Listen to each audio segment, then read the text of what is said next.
Nazi doctors' experiments and the Nuremberg Code. The tub is a steel coffin filled with water just above freezing. A prisoner is lowered in. Breath shortens, hands shake, a stopwatch clicks. In the notes, it reads like engineering: time to unconsciousness, time to death. In the room, it is simply a body losing its heat. This was Dachau's hypothermia program, one of several lines of research the Third Reich ran on captives. Elsewhere, men were strapped into a low-pressure chamber to simulate high-altitude aircraft failures. Lungs bled, convulsions racked the spine. In another block, women at Ravensbrück were wounded on purpose, the gashes seeded with bacteria to test sulfur drugs. Bone and nerve tissue were cut and crushed to see how far a body could be pushed before it could no longer repair itself. The logic wore a lab coat.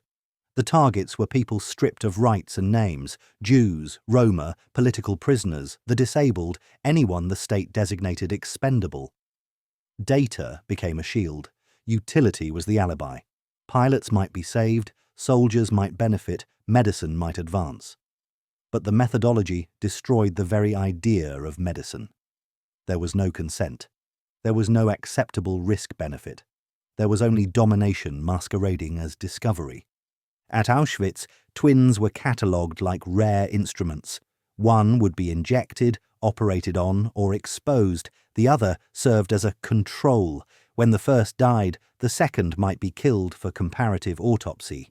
Even the paperwork sounds anesthetized: weights, measurements, tables. Yet each entry is a life bent under a hypothesis that began with ideology, not curiosity. The war ended. The records didn't. In 1946, American prosecutors assembled the doctors' trial at Nuremberg. Not soldiers this time, physicians, administrators, researchers. Inside the courtroom, diagrams of cold tanks and pressure chambers faced the photographs of the people who had endured them. The defense leaned on military necessity and scientific value. The bench pressed on first principles. What is an experiment when the subject cannot refuse? What is benefit when the subject is the one paying the price? The judgments did more than convict individuals. They articulated a new flaw for human research: the Nuremberg Code. Voluntary consent, truly informed, truly free, became non-negotiable. Experiments must aim at knowledge that matters for society and be grounded in prior work, including animal studies. Unnecessary suffering is barred. Risk must never exceed the importance of the problem. Qualified personnel only.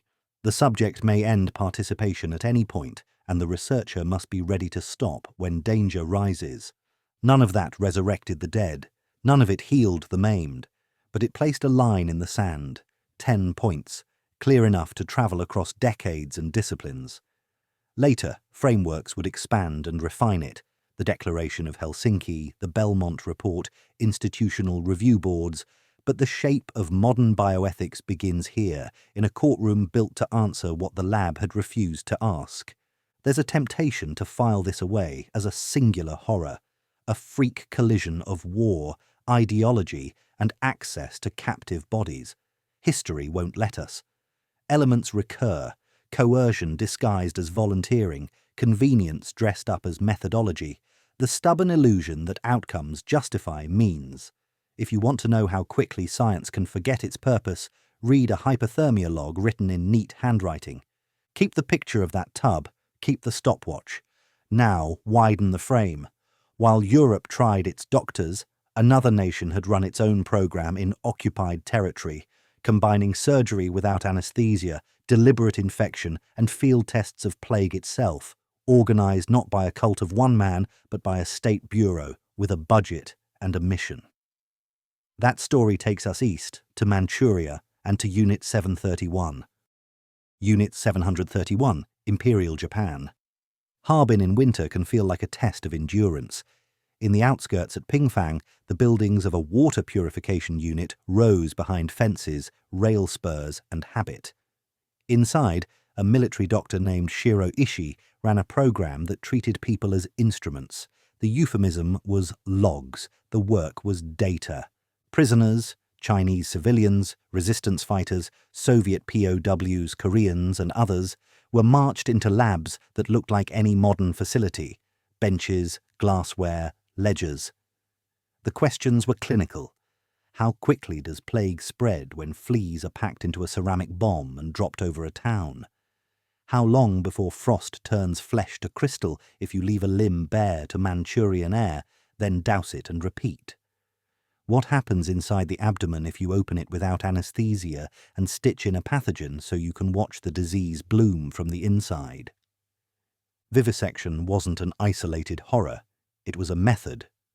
Surgeons observed organs in motion, lungs, intestines, reproductive tissue, to trace infection in real time. Frostbite trials had their own choreography: expose, re-wet, scrape, strike. Some accounts describe skin sounding like wood when hit. Other rooms dealt in syphilis and gonorrhea, forcing transmission to study course and congenital effects. In the field, airplanes dusted villages with cholera, typhoid and plague. Ceramic canisters shattered over crops and wells. Downstream, outbreaks appeared as if nature had taken a cruel turn. Everything wore the costume of order: sample numbers, time stamps, neat handwriting. The scale and system are what set Unit 731 apart. This wasn't a single rogue ward, it was an army bureau with sub-units, budgets and rail logistics. When epidemics followed, countermeasures teams collected corpses and interviewed survivors, turning calamity into feedback for the next run. War ended. The lab complex did not disappear, it was dismantled. Personnel scattered into universities, ministries, hospitals. Soviet courts at Khabarovsk tried some officials in 1949. In the West, much of the program's archive became rumor translated into classified files. Reports have long alleged that American intelligence traded immunity for access to the data, deeming the information valuable for Cold War biodefense. Whatever the exact contours of those arrangements, the practical effect was silence. For decades, survivors lived in a world told to move on. Evidence accumulated anyway: testimonies, fragments of ledgers, remains uncovered at construction sites, post-war photographs, and later a museum at the site. The picture they assemble is not ambiguous. It shows how easily a laboratory can be built around a lie. Call it sanitation, call it purification, call it anything but what it is: weaponization of biology against a captive population. It's tempting to imagine that only war can produce this kind of research, that only under bombs and banners do ethics collapse. Unit 731 warns otherwise. The machinery is familiar: euphemism to hide intent, paperwork to flatten people into variables, hierarchy to distribute responsibility until nobody feels it. Substitute the uniforms, change the flag, and the structure remains recognizable in any era that prizes results over rights. What then is the guardrail? Not just laws written after the fact, but an active insistence that methods are part of the result. Data born of coercion is not neutral. Knowledge extracted by force disfigures the field that claims it. That is the lesson that travelled out of Manchuria and into the post-war conversation about consent, risk, and the meaning of volunteer. The next chapter takes place far from a battlefield: no bombs, no frost, a waiting room, a nurse, a clipboard. In a small American county, men were told they had bad blood. Treatment was withheld, not in the chaos of an invasion, but in the quiet of routine care. The harm would unfold over 40 years. This is Tuskegee. Tuskegee Syphilis Study. A man sits in a county clinic, sleeves rolled up, trusting the white coat across the desk. The paper says, bad blood. The promise is treatment. The truth is observation. In 1932, U.S. Public Health Service officials began tracking hundreds of black men in and around Tuskegee and Macon County, Alabama, some with syphilis, some without, under the banner of free care. The pitch included hot meals on visit days, transportation, burial insurance. What it did not include was informed consent. The purpose was not to heal. It was to watch what the disease does when you don't stop it. For a few years, the deception hid behind the limits of medicine. Then penicillin changed the map. By the mid-1940s, that antibiotic was the standard therapy for syphilis. Clinics around the country cured what had once crawled through bodies for decades. In Tuskegee, the men were not told penicillin worked. They were steered away from it. Their files were marked, their paths managed, their access to effective treatment quietly obstructed so the natural history could continue. The ledger entries look clean. Blood tests, spinal taps, x-rays, follow-ups. The letters sound routine, invitations to special procedures, reminders to stay in the program. Even the phrase treatment appears, attached to placebos, vitamins, tonics, anything but the drug that would have reset the arc of a life. Meanwhile, the disease advanced invisibly and then not so invisibly. Organs failing, bones aching, brains fogging, pregnancies complicated. Wives were not warned, children were not protected. A study about one person's infection became a net thrown over families. Inside the project, some staff knew exactly what was happening and believed the data would serve science. Outside, the community trusted the clinic the way people do when they have little and the state says come. That power imbalance is the mechanism. It's why a signature on a form isn't the whole story. Consent has to be free, and freedom requires real options. The wall cracked in 1972 when a whistleblower reached the press. Headlines did what buried memos hadn't. The country learned that for 40 years government doctors had followed men with a curable disease and chosen not to cure it. Investigations launched. The program ended. Lawsuits were filed and settled. Congressional hearings took testimony that should have been taken at the beginning, before the first promise was made under false pretenses. Reforms followed. Institutional review boards to vet studies, the Belmont Report to name principles, respect for persons, beneficence, justice. Those words can sound ceremonial until you place them next to a clinic visit where a patient hears bad blood and doesn't hear syphilis, we will not treat. In 1997, a president stood before survivors and families and apologized. No speech returns time. It does mark the boundary. Never again under colour of care. Why does Tuskegee still command attention? Because it shows how harm can be administered with a smile and a clipboard, how ordinary procedures can become instruments of neglect, and how race and poverty make people easier to use. It also shows that ethics is not just a shield against monsters in wartime laboratories, it's a duty in quiet rooms where trust is the only anesthesia. Hold that idea of trust. Hold the way a government label can launder intent. Now follow the logic south beyond US borders. In the late 1940s, another set of doctors didn't merely withhold treatment. They created infection on purpose among prisoners and patients who could not truly refuse. The files would not surface for decades, but the wounds were immediate. Next, Guatemala. Guatemala STD experiments. A key turns in a prison infirmary. On a tray, glass vials, cotton, a form stamped with official seals. The paperwork describes prophylaxis testing. The intent is infection. In the late 1940s, a US Public Health Service team worked with Guatemalan authorities to study sexually transmitted diseases in people who could not truly refuse. The groups were chosen for access, not autonomy: prisoners, soldiers, psychiatric patients, and sex workers. The design moved in two phases. First, sex workers, some deliberately infected, were sent to men under supervision to observe transmission and test preventives. When the rates looked messy, the team tightened control.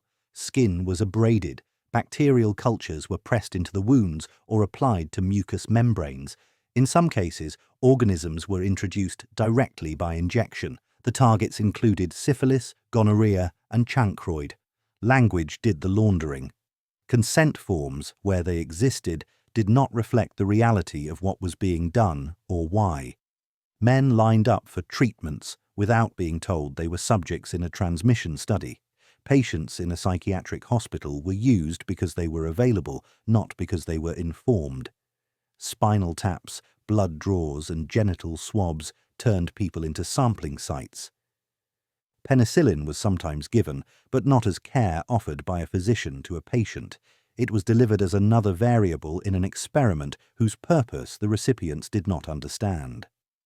The science was already known to be dangerous. The ethics were already known to be wrong. By this point in history, the Nuremberg Code had stated the obvious in 10 plain points: voluntary consent, justified risk, qualified personnel, the right to stop. On the ground in Guatemala, those principles were treated like a foreign language. The logic from the investigators' side was familiar from other scandals. The promise of utility, the glow of data, the belief that public health needs outweigh individual rights. The effect from the subject's side was unambiguous: disease that would not otherwise have been acquired, procedures that would never have been chosen, and consequences that rippled through bodies, marriages, and pregnancies. For decades, the file boxes sat quiet. In 2010, a historian surfaced archived correspondence that made the architecture of the study impossible to deny. The US government issued a formal apology to Guatemala and to survivors and families. A presidential bioethics commission reviewed the record and condemned the work in language as strong as any government report will use. What makes those pages hard to read is not only the content, it's the administrative normalcy of it all. Dates, initials, specimen numbers. Routine turns out to be a powerful shield. This story is the mirror image of Tuskegee. In Alabama, treatment was withheld from people who trusted a clinic. In Guatemala, illness was manufactured in people who had no real choice. Once you see those paired violations, neglect dressed as observation and harm dressed as prevention, it becomes harder to imagine that ethics failures are rare flukes. They're temptations built into systems that prize results and convenience. The Stanford Prison Experiment. Keys rattle. A basement door swings. A volunteer in a smock stops being a student and becomes a number, 8612. Another volunteer slips on mirrored sunglasses and becomes the kind of person who doesn't blink. Stanford's psychology building turned a hallway into a miniature jail. Barred doors, a tiny solitary cell called the Hole, a control room with intercoms. 24 healthy male undergrads answered a newspaper ad for a study of prison life, then drew lots, prisoner or guard, at $15 a day. The rules arrived quickly. Prisoners wore smocks and stocking caps. Their names were replaced with ID numbers. Guards got uniforms, whistles, nightsticks, symbolic, and one instruction above all: maintain order. At first, the script was simple: counts, roll calls, a little bluster. By the second day, the roles began to do the writing. Prisoners pushed back. Guards tightened discipline.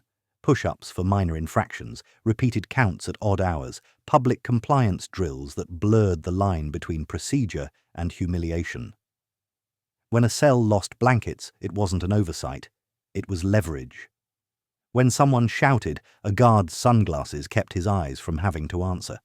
Subject 8612 cracked first. He pleaded to leave, reported headaches, rage, panic, in a vacuum that would trigger debrief and release. Inside the frame of a prison simulation, his distress became an event to manage. He was sent back with talk of being a malingerer, then removed when the symptoms didn't read as performance anymore. The boundary between experiment and institution bent to the shape of the uniforms. Rumours of an escape spiralled into theatre. Extra guards were posted. The warden fretted about security. The building felt less like a lab and more like a set that had started believing in itself. Later, prisoner 416 entered as a replacement and refused to eat as protest. Guards responded not with negotiation but with tactics, social pressure from other prisoners, isolation, tedious orders. None of this required explicit brutality to be ugly. It only required people to play roles as if roles were real. The study was scheduled for 2 weeks. It lasted 6 days. What ended it wasn't a data threshold. It was the reaction of someone from outside the frame. A graduate student walked the corridor, watched a count, saw a face in the hole, and asked a plain question. "What are you doing?" The answer, a study, didn't survive contact with what the hallway felt like. The plug was pulled. The footage and logs would travel the world, guards in mirrored shades barking orders at men in smocks, volatile days condensed into a parable about how quickly context can distort conscience. That's the version most people know. Another layer came later. Critique. Were guards nudged to be tough? Did the recruitment ad attract a certain kind of subject? How much of the cruelty was improvisation? How much was suggestion? Archival audio and later analyses argue that authority didn't merely observe, it steered. The lesson doesn't evaporate, it shifts. Whether people become cruel spontaneously or with a nudge, the system that invites the performance bears responsibility. The experiment left a mark on more than textbooks. It fed debates over prison conditions, informed ethics boards about researcher involvement, and joined the case law of caution. When you dress people for a part and give them power without friction, don't be surprised by what the part does. If you want to know how far authority can push an ordinary person without the costume of a uniform, no sunglasses, no keys, just a white lab coat and a quiet voice, there's another staircase to walk down. A wall, a switchboard, a voice that screams and then goes silent. Milgram's Obedience Studies, 1961 to 1962. A wall divides two rooms at Yale. On one side, a man sits at a grey console with 30 switches labelled from 15 to 450 volts. On the other, an older gentleman is strapped to a chair, an electrode paste smeared on his arm. A researcher in a lab coat explains the task as a simple memory test. There's even a sample shock for the volunteer at the console, just enough bite to make the machine feel real. The cover story is tidy. Teach word pairs, deliver a shock after each wrong answer, increase the voltage one step at a time.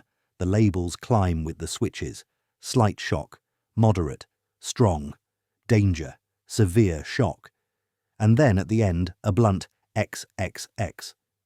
At 75 volts, the learner grunts. At 120, he complains about pain. Around 150, he mentions a heart condition. By 300, he pounds the wall. Past that, he goes silent. Silence isn't relief. It's a crossroads. The volunteer teacher turns to the researcher. Can we stop? The answer is delivered calmly in a set of standardized prompts. Please continue. If that fails, the experiment requires that you continue. Then, it is absolutely essential that you continue. Finally, you have no other choice, you must go on. No threat, no screaming, just the weight of a gentle imperative in an institutional room. Most people think they'd refuse. In Milgram's baseline condition, 65% of ordinary volunteers pushed every switch to the top, 450 volts, believing they had just delivered a potentially lethal shock to a stranger pleading to be released. Many were visibly shaken, sweating, trembling, stuttering, laughing nervously, digging nails into their own hands. The console clicks. The voice behind the wall falters. The room smells faintly of metal and stress. Change the setting. Change the numbers. Move the study from Yale to a rented office block with a bland name, and full obedience drops to roughly 48%. Put the learner in the same room where his face can be seen, and compliance falls again. Force the teacher to physically hold the learner's hand to a plate, the touch proximity condition, and obedience sinks to about 30%. Remove the authority figure, have him phone in instructions instead of standing there, and full compliance can drop near 20%. Add 2 peer teachers who refuse, and resistance becomes contagious. The lesson isn't that people love hurting others.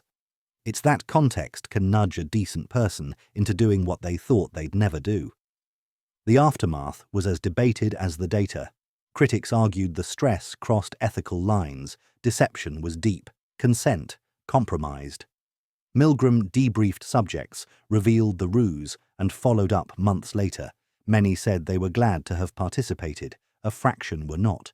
Later, partial replications under modern ethics boards using strict stop points, often at the 150-volt protest, found patterns that rhyme with Milgram's. A troubling number of people keep going when a calm authority asks them to.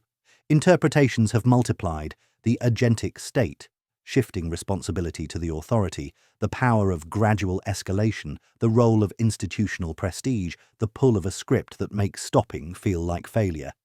It's uncomfortable to realize that cruelty doesn't always require a sadist. Sometimes it only needs a procedure and someone who sounds certain. Hold that insight. The way a human nervous system can be steered by a room, a coat, and a few practiced sentences.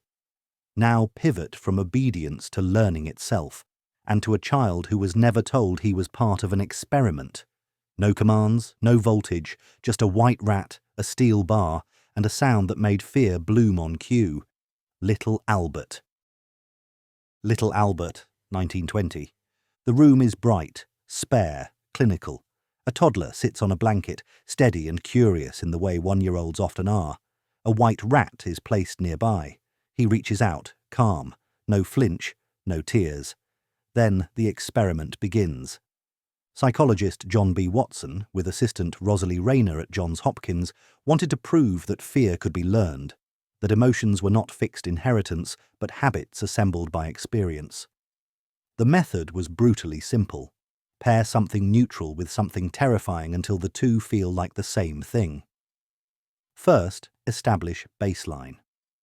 The boy, nicknamed Little Albert in the film Watson shot, shows no fear of the rat, the rabbit, the dog, the monkey, the masks, the burning newspaper. Then, conditioning. As Albert touches the rat, a hammer strikes a steel bar behind his head. The sound is sudden and violent. He startles, cries, buries his face. The next attempt comes. The bar rings again. Within a handful of pairings, the rat alone is enough. The tiny body tenses before the fur even brushes his hand. Generalization follows. Present the rabbit. Tears. The dog. Distress. A fur coat. Shrinking away. A Santa Claus mask with a white beard. Panic. The fear has travelled from one stimulus to a family of textures and shapes. In the behaviourist frame, that spread is a finding, evidence that emotional responses can migrate along lines of similarity. In the child's life, it is a blanket of dread thrown over harmless things. The film has the eerie calm of early scientific cinema, intertitles, demonstrations, a subject who cannot opt out. There is no comforting voice between trials, no attempt to soften the learning that has been installed. Crucially, there is no true deconditioning. Watson and Rayner briefly try to reverse the effect by pairing the feared animal with pleasant food, but they stop the work before fear is fully unlearned. Albert leaves the study still carrying what the lab put inside him. Ethically, nearly every screw is loose by modern standards. There is no informed consent as we understand it. A child too young to speak is used to model terror. The long-term consequences, nightmares, avoidance, the way fear might latch onto other experiences, are not tracked. Even Albert's identity became the subject of decades of speculation and archival debate, a second indignity layered on top of the first. What remains certain is the method and the outcome, a demonstration of how easily the nervous system can be tuned to recoil. Watson's takeaway was programmatic. If fear can be conditioned, it can be engineered. Advertisers can forge desires by pairing products with excitement and status.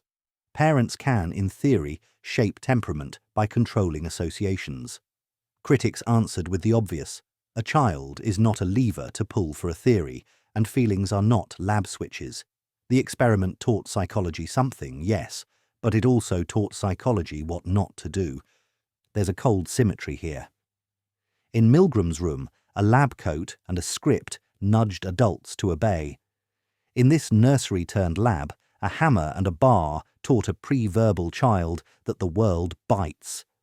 The lesson rhymes across decades. When curiosity outruns care, the subject pays. Now take that idea. That suggestion can scar, and apply it to speech itself. Imagine children told, over and over, that something is wrong with the way they talk. Imagine praise and blame deployed like instruments, not to help, but to produce a failure that can be measured. No electrodes, no drugs, just words used as tools until fluency fractures. The Monster Study, 1939. The classroom looks ordinary, small desks, a blackboard, sunlight on varnished floors. The children are not. They are wards of the state at an orphanage in Iowa, living in a building where adults rotate and goodbyes come too often. On a winter day, a graduate student walks in carrying a clipboard and a plan. The project's premise sounds gentle. Study speech. The reality is an experiment in suggestion sharp enough to cut. The children are split into groups. Some will be told that their speech is fine, encouraged to take their time, praised for smoothness. Others, boys and girls who do not stutter, will be told they do. Every hesitation is labelled a flaw. Every stumble is corrected. Control your speech, the adult says. Stop it. The message repeats, lesson after lesson, until the act of talking becomes a tightrope. At first, the negative therapy looks like discipline. Then it becomes atmosphere. A child who once blurted answers now watches classmates speak and opts out. Another begins to chop sentences into pieces, avoiding words she fears might snag. The body joins the performance, shallow breaths, clamped jaws, eyes flicking to the adult before sound comes out. You can almost hear it in their writing. Quieter phrases, fewer lines on the page. What is being measured isn't simply sound, it's the birth of self-consciousness around sound. When you tell a child that their speech is broken, you plant a seed that grows hairline cracks through everything connected to speech, reading aloud, volunteering, making friends, asking for help.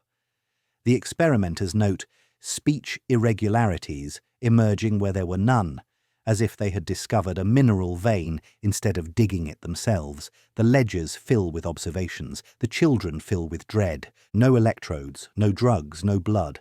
The harm here is subtler and, in some ways, crueler, because it hides inside ordinary moments. A raised eyebrow becomes data, a correction becomes dosage.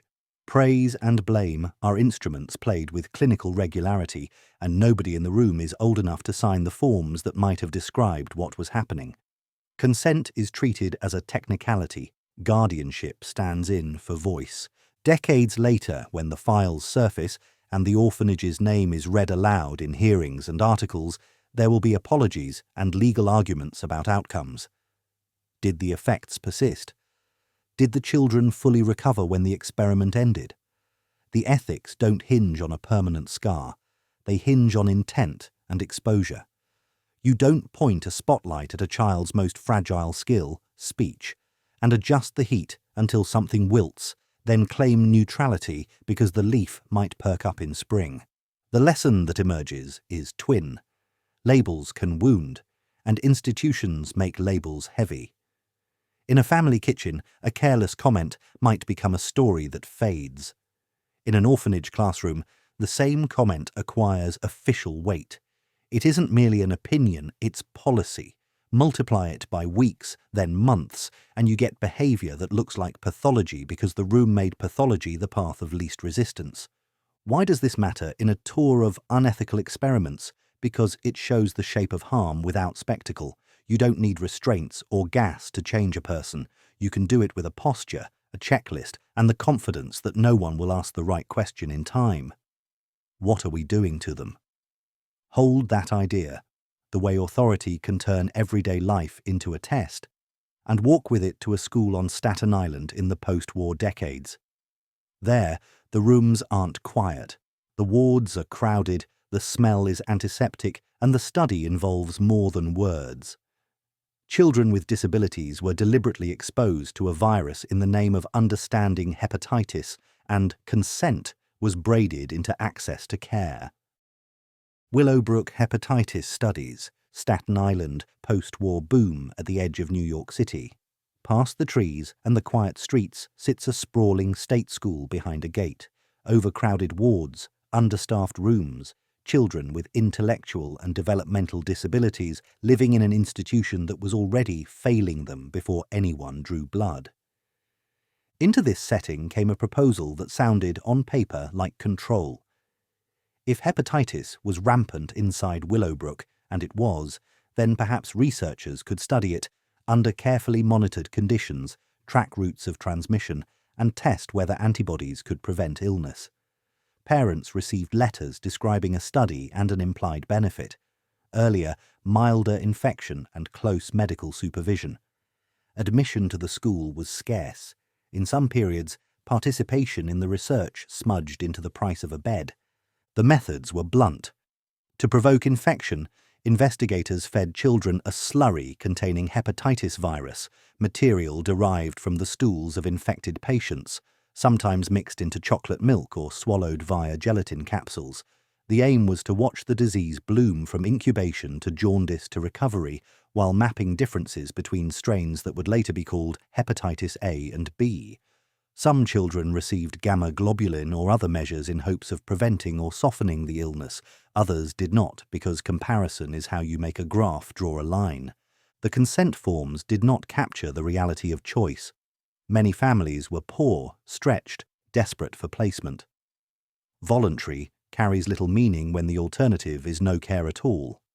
And the subjects themselves, children who could not understand risk or decline participation, were never the ones being asked.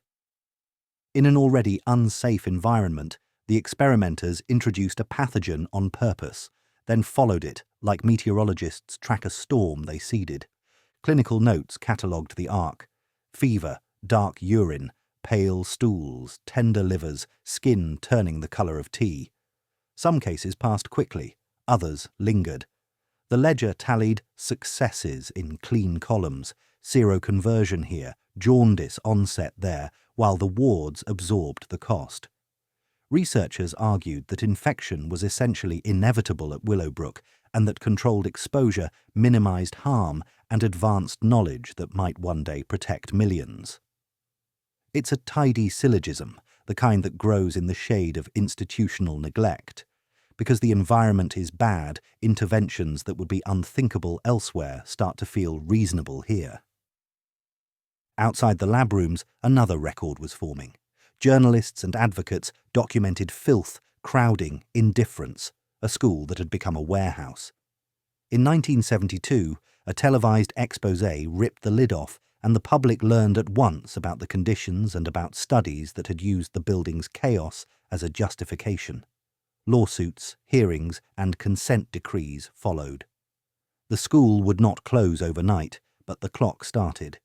In the longer wake came reforms that hardened into infrastructure, independent review boards, special protections for children and prisoners, a louder insistence that vulnerability increases responsibility rather than relaxing it. Willowbrook teaches an old lesson with brutal clarity.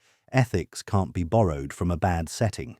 You don't fix a flood by drilling holes in the floor and calling it drainage.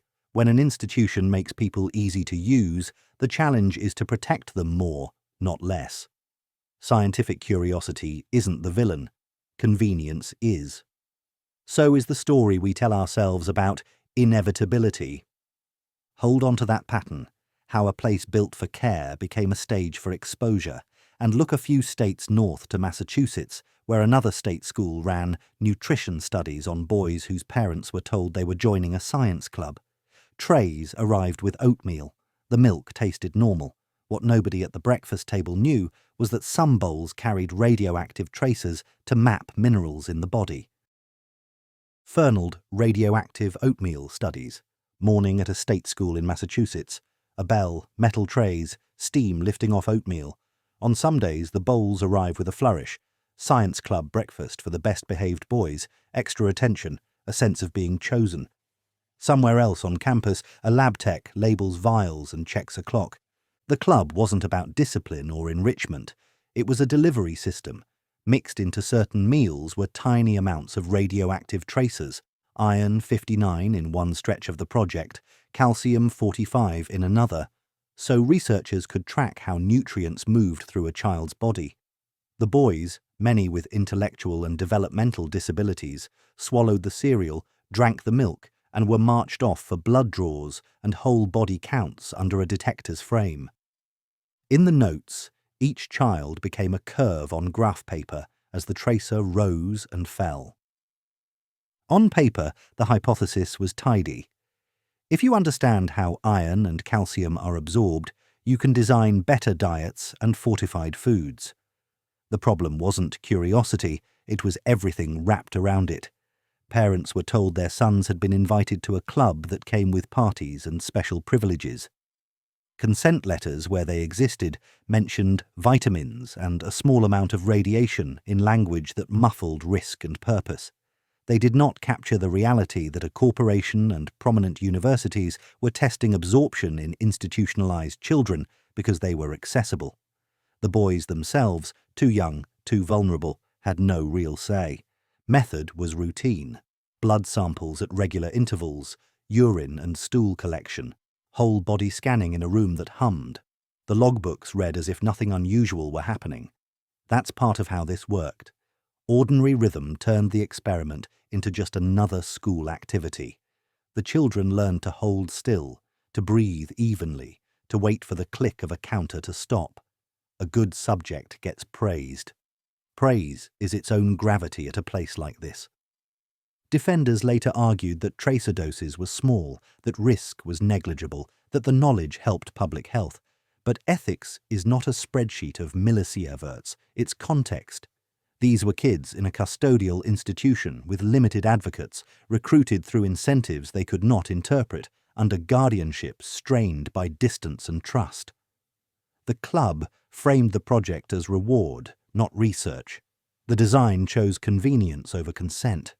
Even if a tracer leaves no immediate scar, the choice to make a child a test bed without a truthful ask leaves a mark on the social fabric, on what parents can believe when a letter arrives with a crest and a promise. When the files surfaced decades later, a pattern came into view that reached far beyond a breakfast table. Mid-century enthusiasm for radiation as a tracer, a willingness to treat captive populations as human instruments, and an administrative tone that made it all feel normal. Lawsuits followed. Settlements came. A US president apologized for an era of human radiation experiments that treated people as pathways for isotopes rather than as owners of their own risks. None of it returned those mornings to what they should have been: quiet, safe, ordinary. What Fernald clarifies is simple. You cannot launder coercion through a handshake and a party. You cannot turn a classroom into a lab by renaming it a club. If the research can't survive a fully informed no, it doesn't deserve a yes. Now, shift the scene from a boys' dormitory to an obstetrics clinic in the 1940s. No cafeteria trays, no club. Just expectant mothers offered prenatal care, then enlisted, without real disclosure, into a tracer study of their own. Different subjects, same logic of convenience. Vanderbilt radioactive iron in pregnant women, a waiting room in wartime America, coats on hooks, a stack of pamphlets about healthy pregnancies, a nurse who knows most of the faces by name. An expectant mother is handed a small paper cup with a citrusy drink. Vitamin study, she's told. It tastes like orange and tin. Inside the cup is a tracer, radioactive iron, that will ride the same pathways as ordinary iron through her blood, across the placenta, and into a growing fetus. The aim, written in careful proposals and tidy tables, is to measure how well pregnant bodies absorb and distribute the mineral that builds hemoglobin. The method is as simple as it is consequential: dose, then draw. Over the next hours and days, technicians take blood samples, sometimes collect other specimens, and pass them under a counter that clicks softly as it detects the tracer's signal. Those clicks become curves on graph paper, and the curves become conclusions. What the curve doesn't show is what she was told, or wasn't. Consent language, where it existed, folded risk into euphemism. Vitamins, supplement, test, words that feel like care rather than research. The women trusted the clinic, the white coat, the setting that felt like medicine in a community that relied on it. No one mentions that this vitamin drink is tagged with a radioisotope. No one spells out what tracer means to a fetus that has no say. In the world of mid-century biomedicine, tracers were the glamorous new tool. With a few microcuries and the right detector, you could watch the body perform in real time: absorption, transport, storage. Curiosity pulled hard, and logistics helped. A university hospital with an obstetric service meant a steady flow of subjects and follow-up visits that looked routine. The research questions were sensible. The participants were convenient. Ethically, everything hinged on a simple hinge that failed: truth. Pregnancy changes the calculus of risk. It multiplies the circle of consent by at least 2. A procedure that might be arguable in a healthy volunteer becomes something else entirely when a second body is drafting off the first. That's why informed consent isn't just a signature. It's a conversation about what's in the cup, what's in the needle, and what might follow. Here, the conversation never really happened. Years passed. Babies became schoolchildren. Mothers became grandmothers. The files remained files until investigations decades later stitched together what had occurred. A research team dosing hundreds of expectant mothers, tracking the isotope's path and treating disclosure like an optional variable. Lawsuits and settlements forced universities and the federal government to reckon, at least on paper, with a pattern larger than any one campus: human radiation experiments that blurred the line between patients and instruments, between good intentions and convenient shortcuts. Defenders point out that the doses were small, that no immediate carnage followed, that the knowledge informed nutrition science. But ethics is not an algebra where a useful number cancels a missing truth. The choice to enroll pregnant women under the banner of routine care without a plain explanation of risk violates the premise that medicine is a covenant, not a harvest. The line isn't no risk ever, it's no risk without honesty and real choice. There's also a quieter harm. When a nurse hands you a cup in a clinic and smiles, that smile is part of the treatment. It tells you that the room is safe, that the people here are on your side. You carry that trust into delivery, into pediatric visits, into every future moment when a form lands in your lap. Research that borrows that trust without earning it scorches more than one study. It burns the bridge between patients and care. Shift the scene now from an obstetrics ward to a geriatric hospital in Brooklyn in the early 1960s. The subjects are elderly patients admitted for other conditions. The needles carry something else this time: not a tracer, not a nutrient tag, but living cancer cells injected without proper consent in the name of understanding tumour immunity. The paperwork is tidy. The explanation isn't. Next, the Jewish Chronic Disease Hospital injections. Jewish Chronic Disease Hospital cancer cell injections. Brooklyn, midsummer. A geriatric ward hums with the quiet routines of medicine: vital signs, pill cups, linen carts. A physician arrives with syringes and a bland explanation, a few skin tests, quick and harmless. The patients nod. Most are elderly, many with limited English, some confused, all dependent on the people in white. What entered those forearms wasn't tuberculin or saline. It was a suspension of living cancer cells. HeLa, the immortal line grown from Henrietta Lacks. The principal investigator, a respected cancer researcher, wanted to study immune rejection. Would a healthy human reject foreign malignant cells the way a transplanted skin graft is rejected? In debilitated patients, would rejection be slower? The plan was to watch the nodules that formed, time the body's response, maybe re-inject to compare sites. The expectation, offered later as reassurance, was that the cells would not take and would be destroyed by the host. Consent was the missing step. Patients were told they were receiving tests. They were not told the truth about what those syringes contained. Notes were careful about measurements and follow-up, less careful about disclosure. The rationale, when questioned, revealed the logic that repeats across scandals: tell the whole story, and people might refuse. Tell the safer version, and you get the data. In the short term, several nodules persisted long enough to require local radiation. In the long term, the most durable lesion wasn't on an arm, it was in the public trust.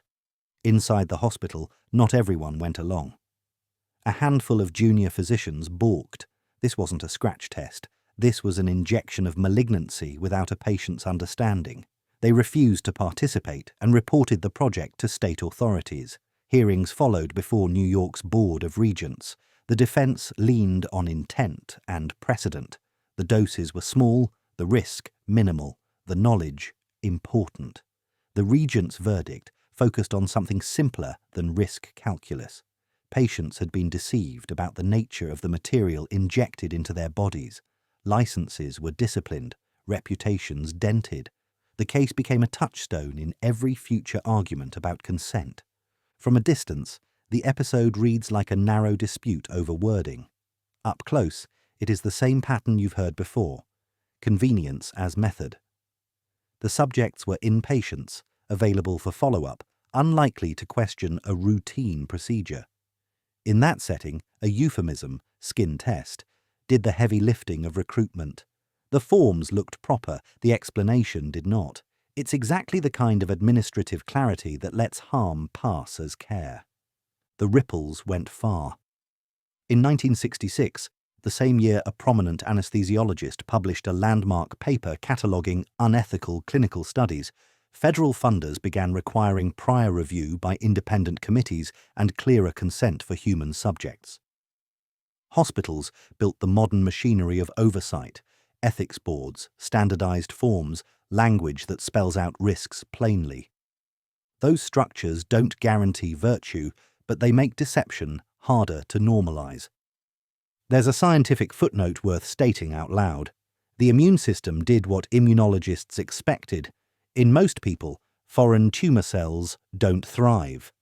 That result did not need secrecy to be interesting. It needed honest recruitment and the option to decline.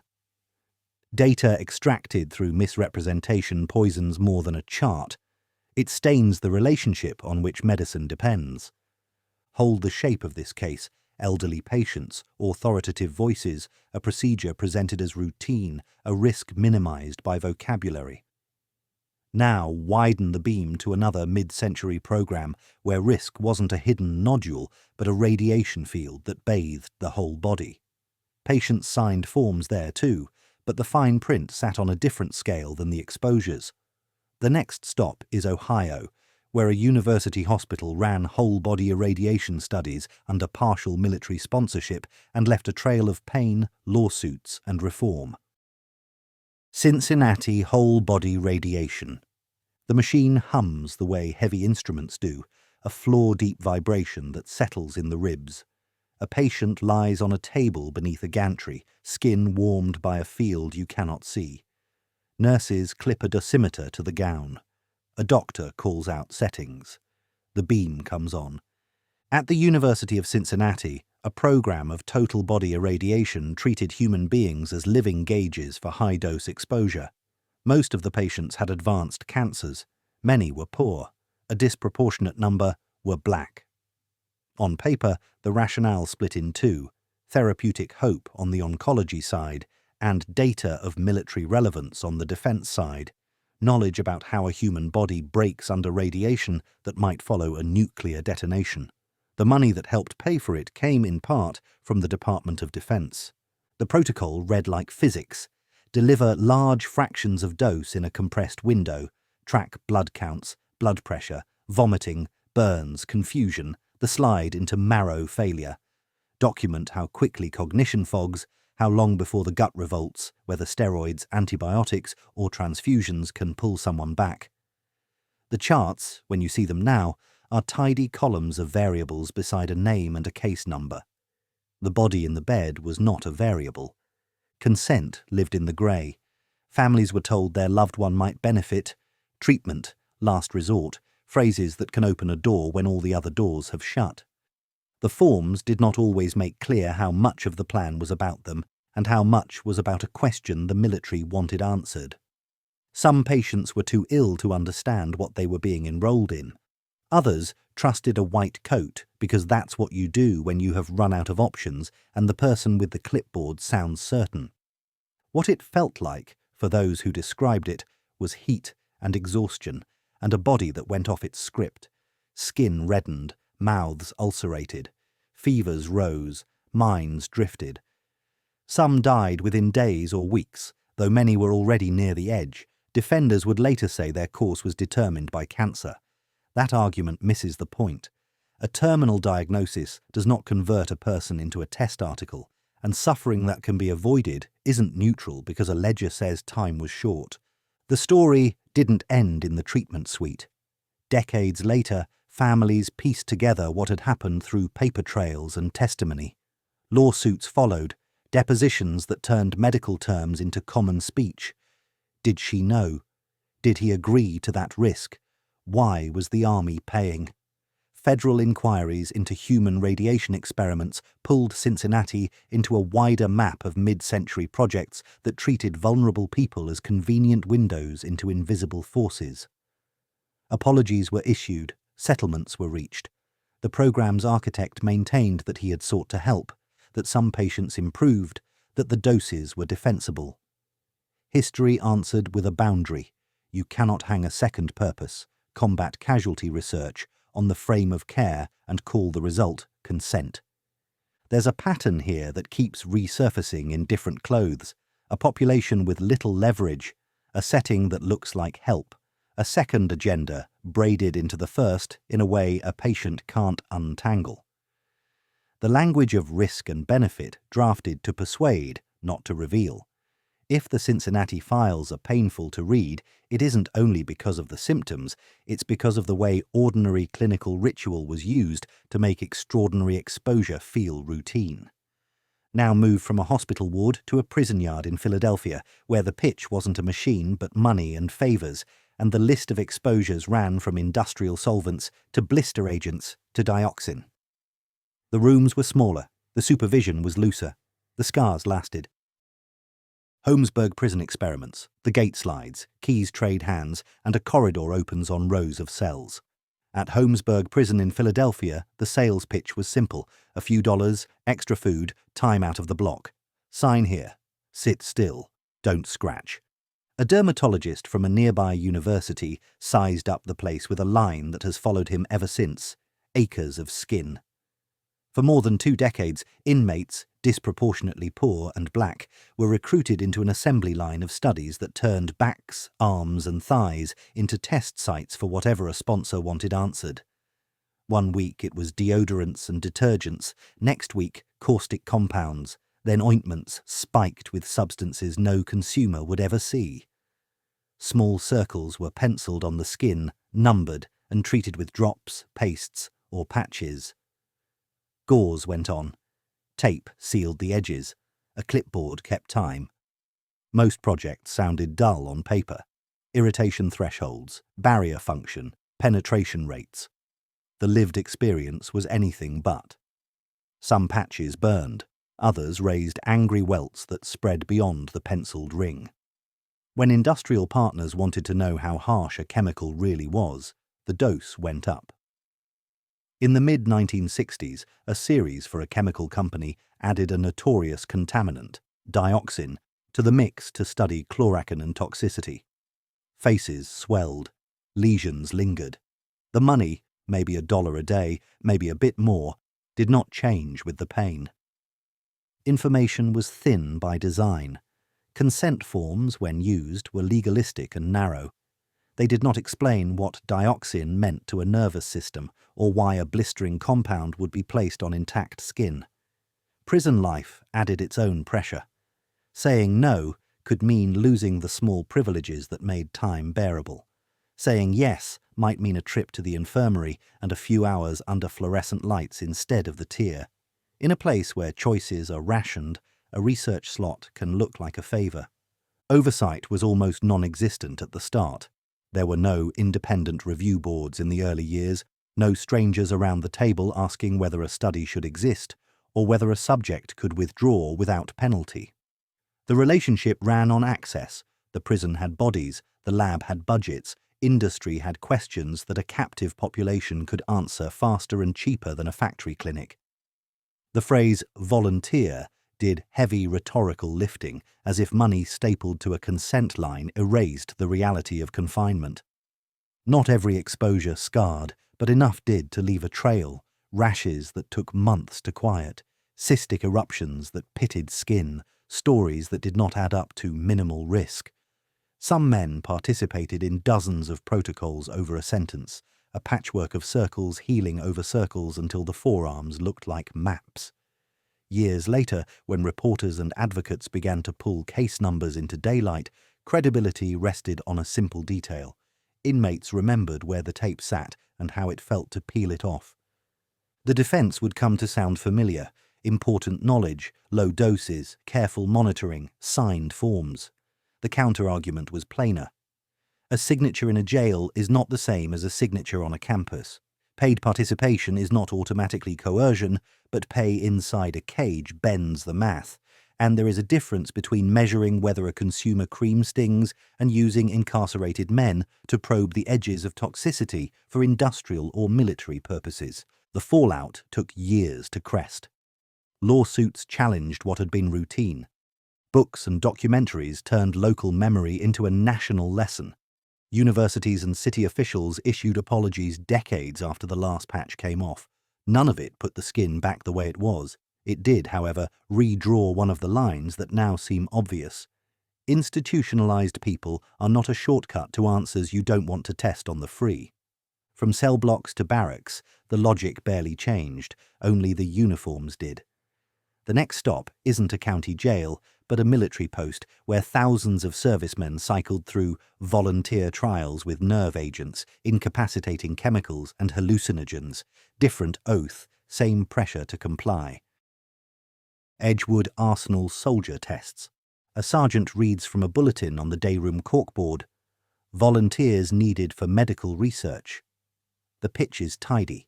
Indoor duty. A break from field problems. Maybe a commendation. Sign-up sheets circulate with the same gravity as a weekend pass request. You're still in uniform. Volunteer lands differently when no is a word you rarely say to rank. Edgewood Arsenal sat inside Aberdeen Proving Ground, Maryland, rows of brick, clean corridors, badges at every door. The Army called much of it the Medical Research Volunteer Program.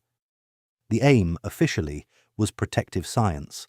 Learn how to shield troops from chemical threats, understand thresholds, test gear and antidotes. The practical frame for a young private was simpler. You reported to a clinic, surrendered your watch and wallet, and were led into a room that looked like any hospital suite until the doors sealed and the masks came down. The palette of exposures was wide. On one end, irritants and riot control agents to see how masks and ointments performed under stress.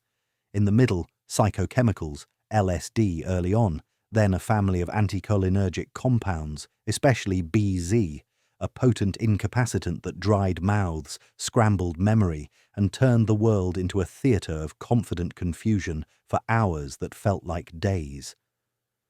On the far end sat nerve agents, organophosphates designed to paralyze by flooding the body with acetylcholine. Doses were typically sublethal, measured in drops, vapor pulses, or microaerosols. The readings chased pupil size, pulse, tremor, sweating.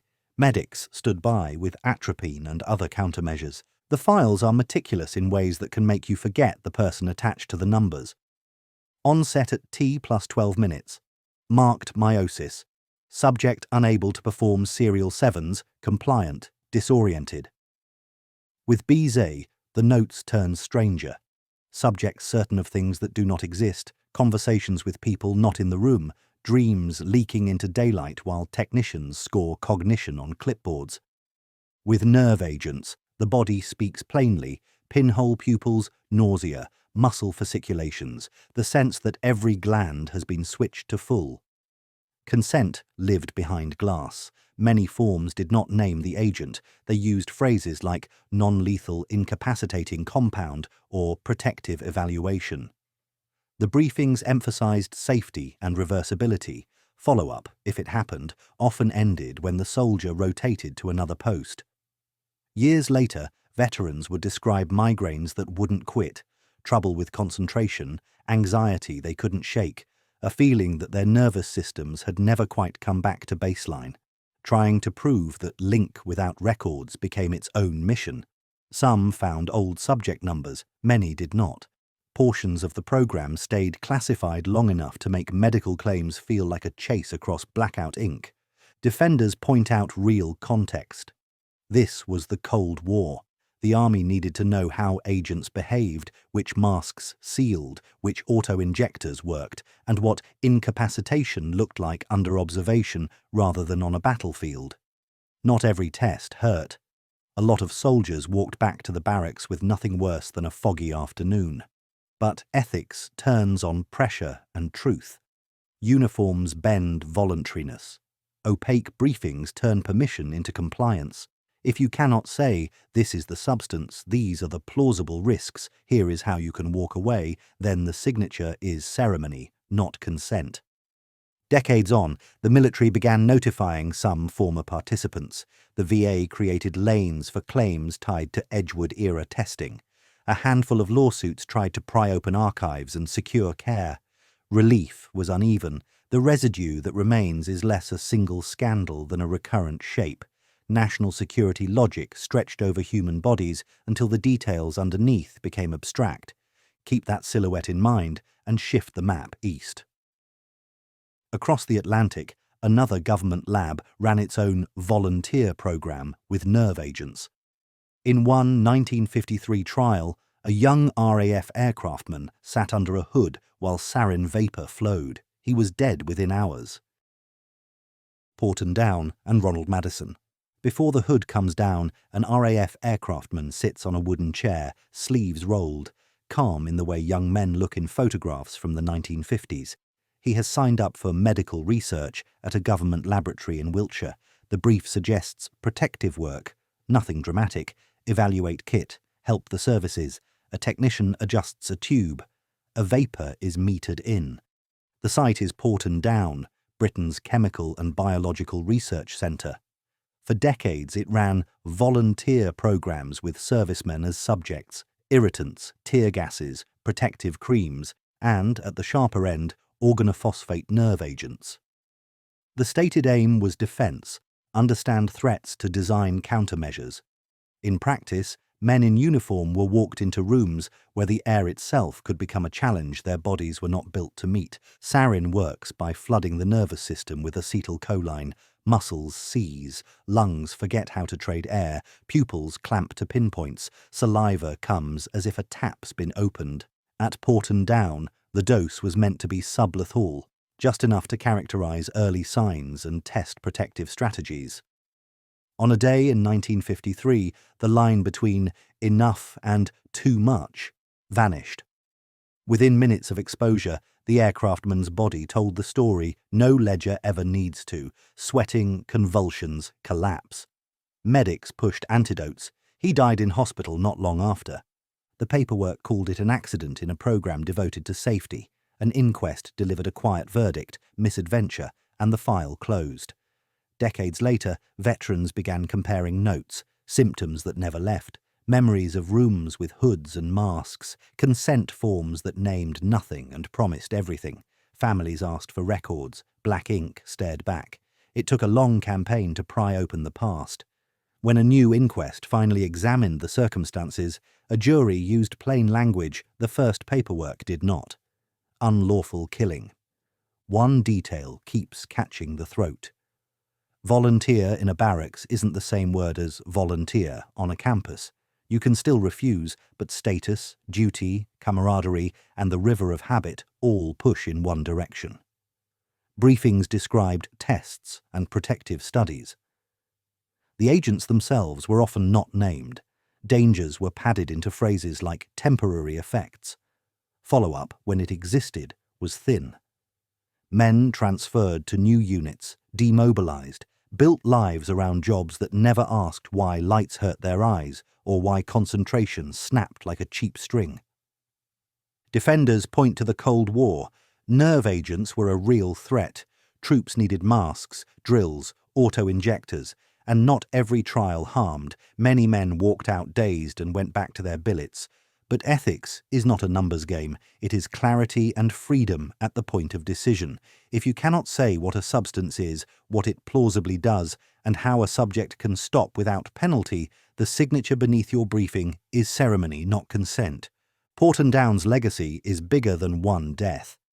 It is a case study in how national security logic slides over people until they become silhouettes against a mission.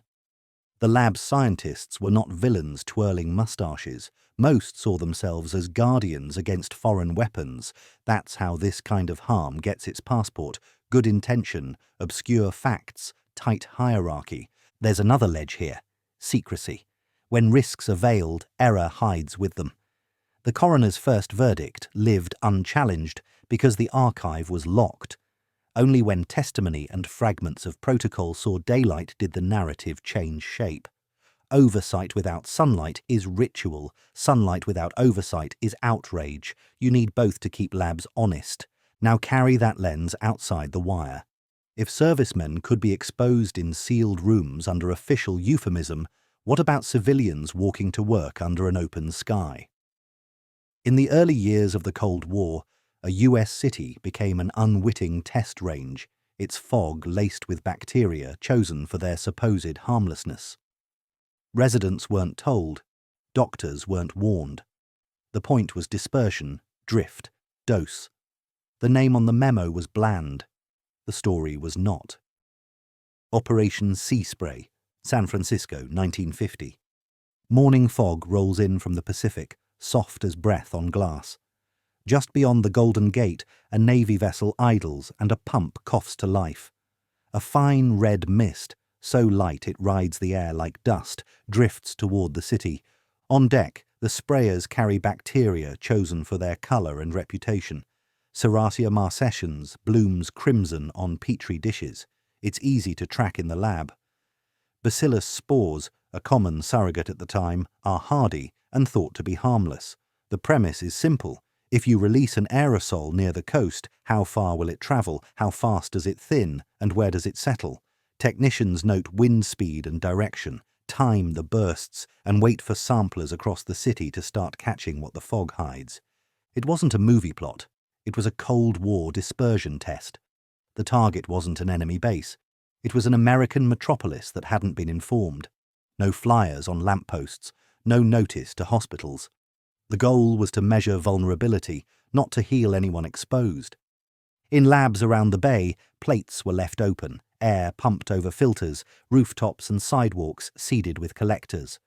Afterward, a network of reports traced the plume. Hits at the harbour, upticks inland, measurable presence miles from the water. On paper, the test worked. The city had become a proof of concept. Weeks later, a cluster of rare infections appeared at a local hospital, unusual Serratia cases in patients who hadn't seen the bacterium before. One man died. For years, families and physicians argued that the spray and the sickness were parts of the same story. Officials answered with hedges, correlation versus causation, background organisms, opportunistic infection. The file never closed neatly. What remained certain was the asymmetry. One side with instruments and a plan, the other walking to work under a sky they didn't know was an experiment. The ethics look obvious in hindsight. If the organisms were truly harmless, why not inform the city and recruit volunteers? If there was any chance of harm, what calculus allows strangers to be drafted without a say? The answer, then, as now, sits where defense meets deniability. Surrogates were assumed safe because they rarely hurt healthy people. The test was framed as measurement, not exposure. Safety was a probability, and probability felt good enough. But probabilities don't sit in emergency rooms. People do, especially the elderly, the immunocompromised, the unlucky. Even if no line can be drawn from a specific plume to a specific bed, the choice to aerosolize bacteria over a civilian population without consent is its own indictment. Knowledge gained that way doesn't arrive clean. It shows up carrying the same dust it rode in on. Sea spray teaches something broader than a history footnote. It shows how a city can be turned into a lab when the variables are cheaper to measure at scale, how surrogate becomes a talisman against doubt, and how secrecy keeps error from being corrected in real time. Had clinics been warned, unusual infections might have been flagged sooner. Had the public been asked, perhaps the test would have been redesigned or refused. This wasn't the only trial that treated an open environment as an instrument. In the decade that followed, ships and islands hosted a string of classified evaluations, some with chemicals, some with simulants, many involving sailors who learned the details years too late. The language shifted from dispersion to readiness, the settings from neighborhoods to decks and berths. Different stage, same premise. Measure exposure first, explain later. Project Shad/112, Darkness Before Reveille. A boatswain's whistle cuts the air and deck lights snap to life. On the fantail, a crate with stenciled code names is opened by men who don't say much. The brief is framed as readiness, shipboard hazard and defence. The acronym becomes the Room, SHAD. The tests lived under Project 112, a Cold War program meant to answer blunt questions. If an aerosol drifts across open water, what does it do to a ship? How fast does it get below decks? Which vents pull it in? Which masks, hoods, or washdown systems actually blunt exposure? To find out, the Navy turned vessels into moving laboratories. Weather teams logged wind shear and humidity. Technicians wired sampling heads along rails and masts, tucked collectors near ventilation intakes, and taped dosimeters inside passageways whose paint never quite dried between refits. The agents were mostly surrogates, organisms and particles chosen because they were easy to culture and, on paper, unlikely to harm healthy people. Bacillus spores that glowed under a microscope, pigment-making bacteria that turned plates red, harmless-smelling tracers that rode the air like smoke and showed up on filters as a fluorescent dust. In some trials, the roster extended to decontaminants, riot control gases, and compounds meant to mimic the aerodynamic behavior of deadlier chemicals. A few tests elsewhere in the program, on islands and ranges, pushed closer to the edge with real agents under tight containment. The sailors on the grey hulls in open water were rarely told the list. It looked like drills because it was choreography. At a signal, sprayers coughed, or a canister cracked open on a boom, or an aircraft upwind laid a line you couldn't see. The ship steamed through the plume at ordered speed, while watchstanders stayed at stations. On some evolutions, masks were worn. On others, the directive was to carry on as if surprised, to learn how often a secure ship drinks the ocean air right into its lungs. Minutes later, men with clipboards hustled along catwalks to cap samplers and swap filters. Below, engineering logged pressure differentials and marked which hatches had been dogged and which, by habit, had been left on the knife edge between open and shut.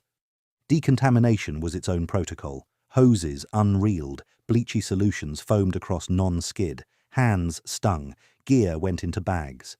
The word exercise hung in the air like the thing just measured. Mess decks reopened. Card games resumed. Somebody wrote a letter home about nothing in particular. The log took on the tone that makes so many of these programs feel unreal in hindsight. Dates, coordinates, test designations, no adjectives. Consent hid behind the paperwork. The phrase volunteer rarely appeared because the whole ship was the subject. A few officers knew general aims. Most enlisted men did what sailors do, followed orders in a world where no is not a daily word. Years later, they would compare symptoms like old shipmates compare scars, breathing troubles that never quite cleared, rashes that flared, a sense that the test didn't rinse off with the foam. Trying to prove a link after the fact meant chasing tail numbers and test names through declassification. Some found their hull number in a list when the Department of Defense began releasing summaries. Many found silence. Context matters. Planners weren't twirling moustaches. They were trying to keep fleets alive in a war nobody wanted to fight. But ethics is made of moments, not mottos. If you cannot tell a crew what it's inhaling, if you normalize exposure by calling it a drill, if the only true opt-out is to leave the service, then the word readiness is bearing a load it was never meant to carry. Later, government agencies would mail notifications to some veterans and fund studies to look for patterns. The findings were careful and, to the men waiting for an answer, unsatisfying. Records incomplete, exposures varied, disease signals hard to extract from decades of life. What remained clear was the method: use the sea as a test range and crews as barometers, and the lesson that secrecy turns error into a stowaway. Operation LAC, Large Area Coverage. The cargo bay opens tonight. A drum is unlatched. Air rushes in, and the powder lifts like smoke. Somewhere below, porch lights dot a grid that has no idea it's part of an equation. In the late 1950s, the US Army Chemical Corps set out to answer a sprawling question. If you release a fine aerosol at altitude, how far will it travel, how thin will it spread, and how reliably can you predict where it lands? Instead of a proving ground, they chose the sky over ordinary towns. Instead of a handful of blocks, they chose swaths of the Midwest and South. The program's label was bland, large area coverage, as if the language might domesticate the scale. The tracer was zinc cadmium sulfide, a fluorescent powder that glows under ultraviolet light and behaves in air a lot like smaller biological particles. That glow turned the continent into a makeshift wind tunnel. Planes flew long transects, seeding the night with a mist that the crews could not see once it left the bay. On the ground, samplers hummed on rooftops, in schoolyards, on water towers, pulling air through filters that would later be washed and read under lab lamps. The result, plotted on maps, was a ghost, specks of light marching hundreds of miles downwind in patterns that were beautiful only if you forgot what the specks were. Harmless did most of the moral lifting at the time. Zinc cadmium sulfide had a reputation in test circles as a convenient stand-in, easy to detect, durable, unlikely to sicken a healthy person after a fleeting pass. That word reputation did a lot of work, smoothed over the cadmium in the compound, sidestepped questions about children, the elderly, and anyone whose lungs were already losing their margin. Hospitals and clinics weren't warned to watch for anything unusual. Residents weren't asked. The airplanes wrote lines no one could read from the ground. In the lab, the method looked clean. Filters labelled by location, flow rates logged to the minute, fluorescence measured to a decimal, then translated into counts per cubic metre. Reports compared predicted drift to what actually happened and declared the model improved.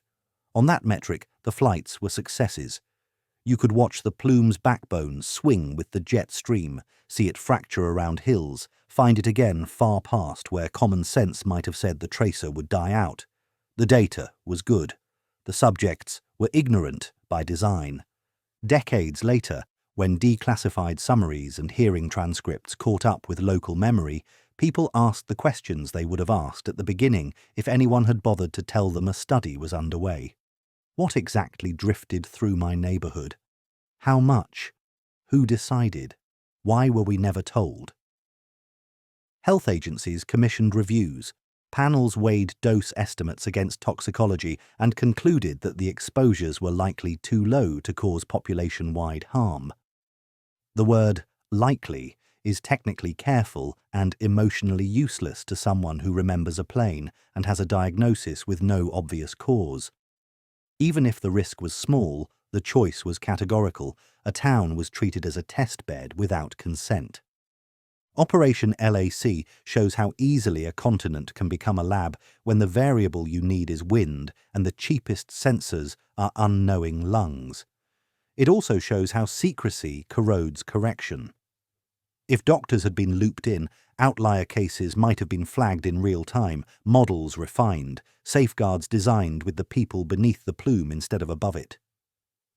Instead, confidence travelled one way, from lab to map, while uncertainty pooled in neighbourhoods that weren't supposed to know they were part of anything. Hold on to the silhouette here. A programme with an innocent name, a method wrapped in euphemism, and a justification stamped with the Cold War.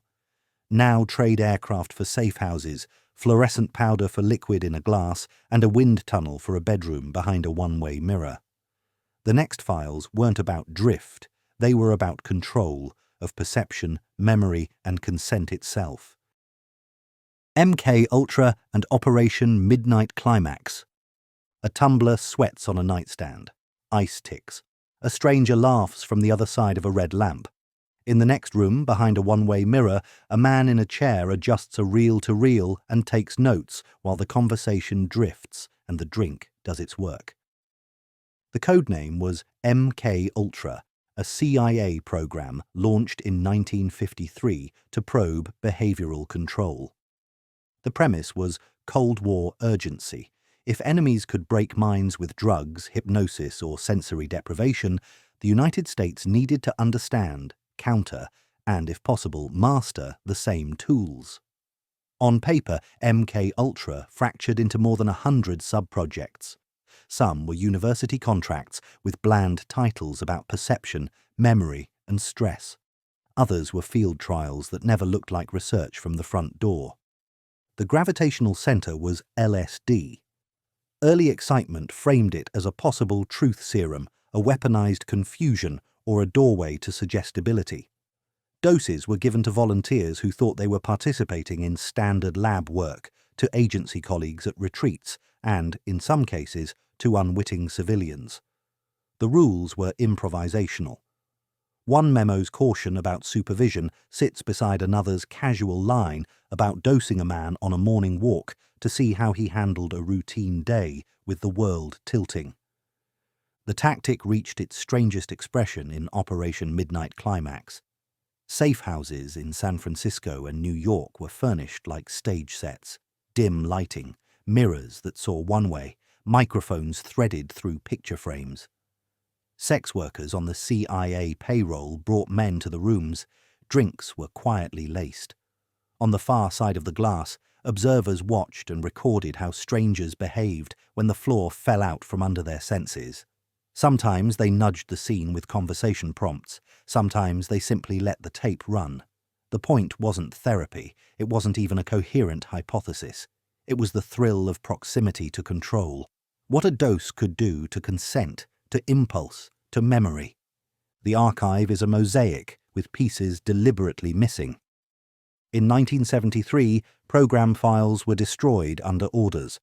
What survives are budget traces, a few operational diaries, and the testimony of people who found themselves inside the work or under it. One of those people was Frank Olson, a government scientist who was dosed without warning during a retreat and plunged days later from a hotel window in New York. Official explanations shifted over time. Family doubts never did. His death became a permanent bruise on a program already disfigured by its methods. MK Ultra's reach went beyond brothels and retreats.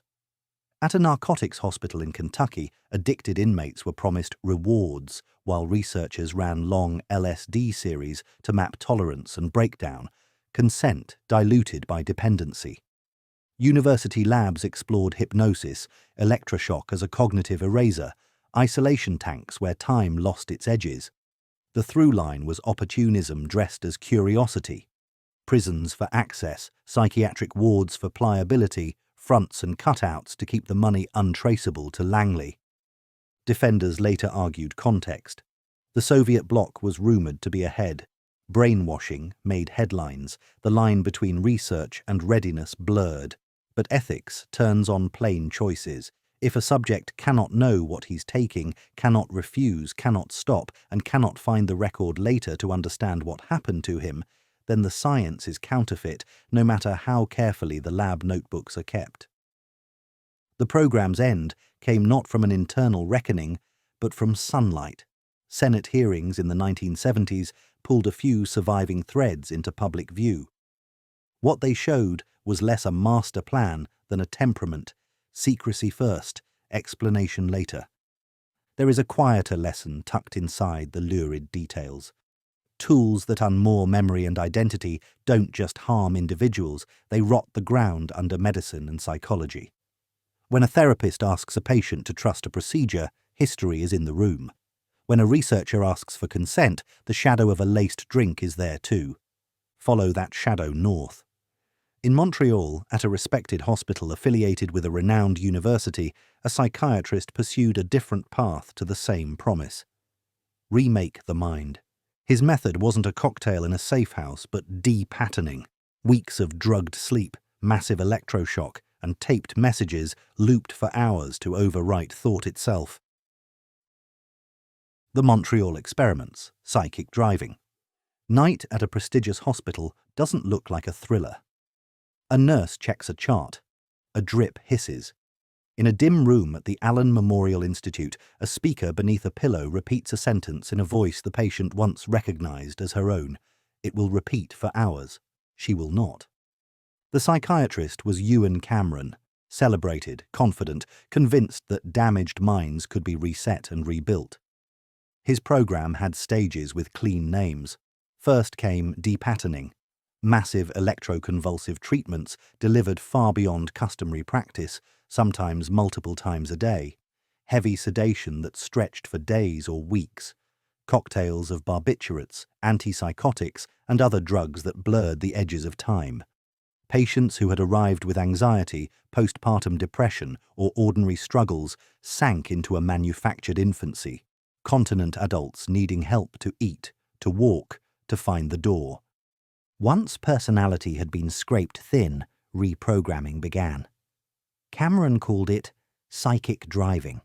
Staff recorded phrases tailored to a patient, scripts about behavior, mood, goals, then played them in endless loops through headphones or speakers, sometimes while the patient lay restrained or half asleep. Hundreds of thousands of repetitions were not a metaphor, but a plan. The belief was that a stripped brain would accept new tracks the way fresh snow takes a sled. On paper, there were charts and schedules and progress notes that sounded methodical. In rooms, there were people who later said they came for help and left with gaps where years should be. Memory didn't just blur, it tore. Some forgot the names of their children. Some lost the ordinary map of a day, where things were kept, who slept in which room, how to hold a fork without thinking about it. Families recognized the body and searched for the rest. Funding arrived from respectable sources, grants routed through organizations with innocuous names, university and hospital support. Some of it, history later showed, linked to Cold War intelligence fronts, eager for anything that hinted at control. That money did not cause the ambition, but it nourished it. Prestige did the rest. The man proposing these methods chaired departments and associations. When authority certifies novelty, caution can look like small-mindedness. Consent lived in the seams. Patients signed admission papers for treatment.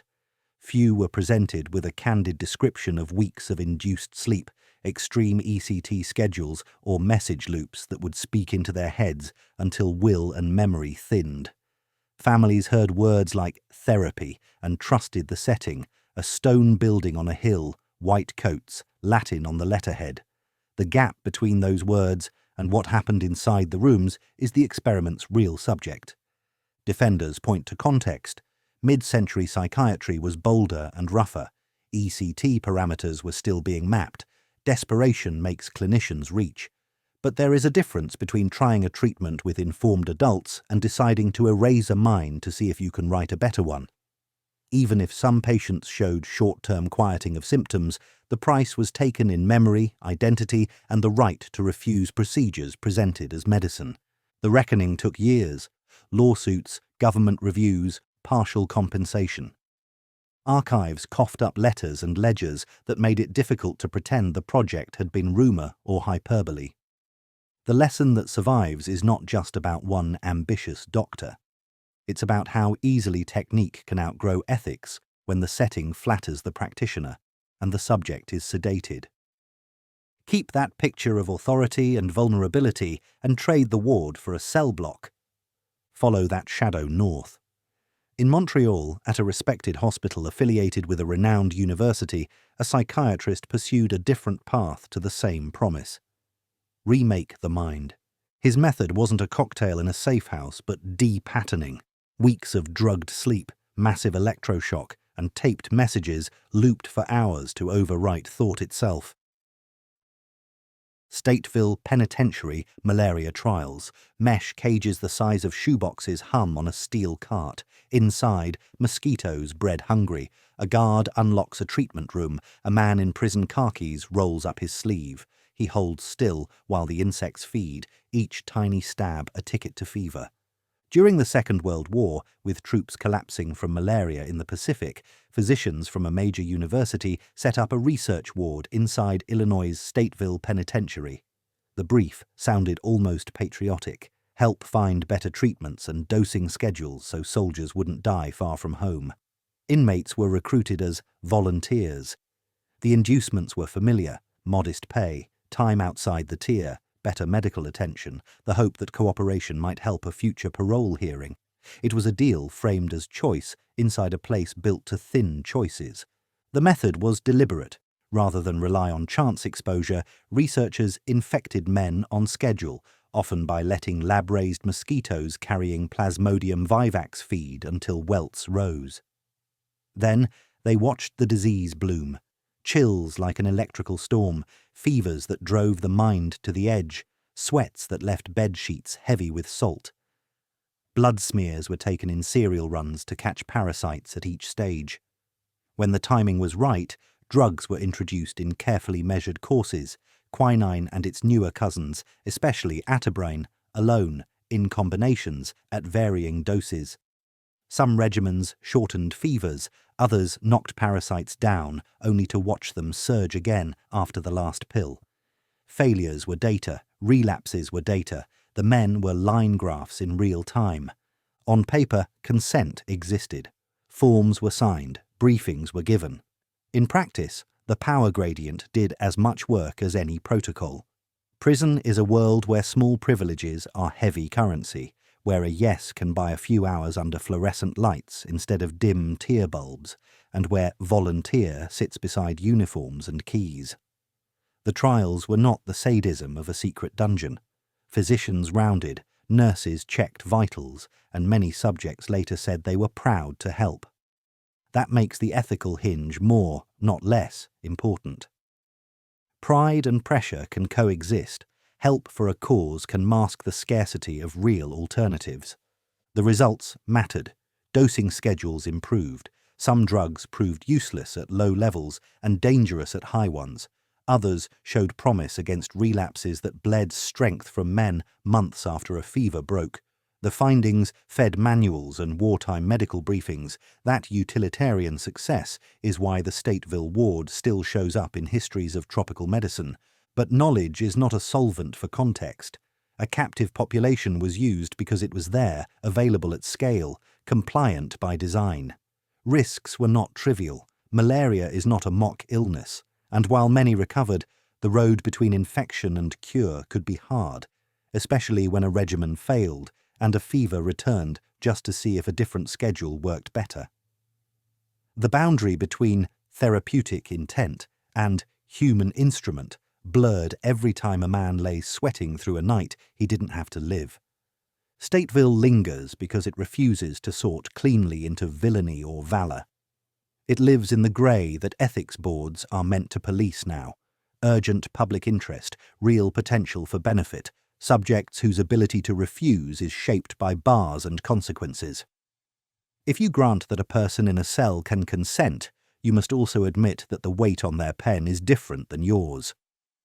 Carry that tension forward, and the next file feels grimly familiar. Same country, same decade. Another prison where volunteers were told they were helping the war effort. Terre Haute gonorrhea experiments. A steel door shuts with the tired clank of a routine. In a treatment room at the federal penitentiary in Terre Haute, Indiana, a prisoner perches on an exam table while a public health service doctor explains a study in brisk, confident tones. Help the war effort. Learn how to stop venereal disease quickly. Small inconvenience. Real value. A form appears. A signature follows. The goal sounded practical. Troops were losing time to gonorrhea. Clinics needed proof about which prophylaxis worked and how soon after exposure they had to be used. To answer that, investigators needed something medicine rarely permits: controlled, timed infection in humans. Incarcerated men, reachable, trackable, and accustomed to schedules, were recruited as volunteers.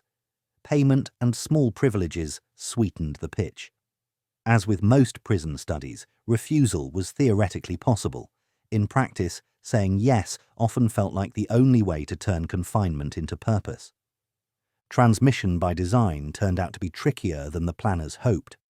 Early attempts used clinical material from infected patients applied under careful conditions to the urethra.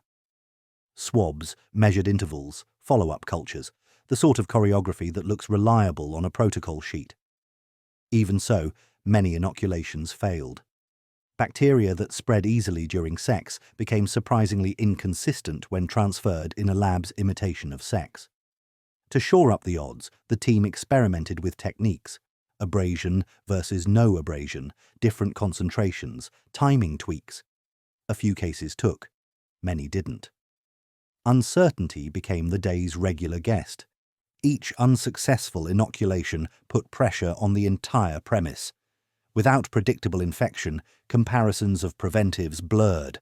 Was a prophylaxis effective, or had the subject simply never been infected? The men still had to report for exams and cultures, submit to intrusive sampling, and live under the gaze of a study whose endpoint kept slipping away.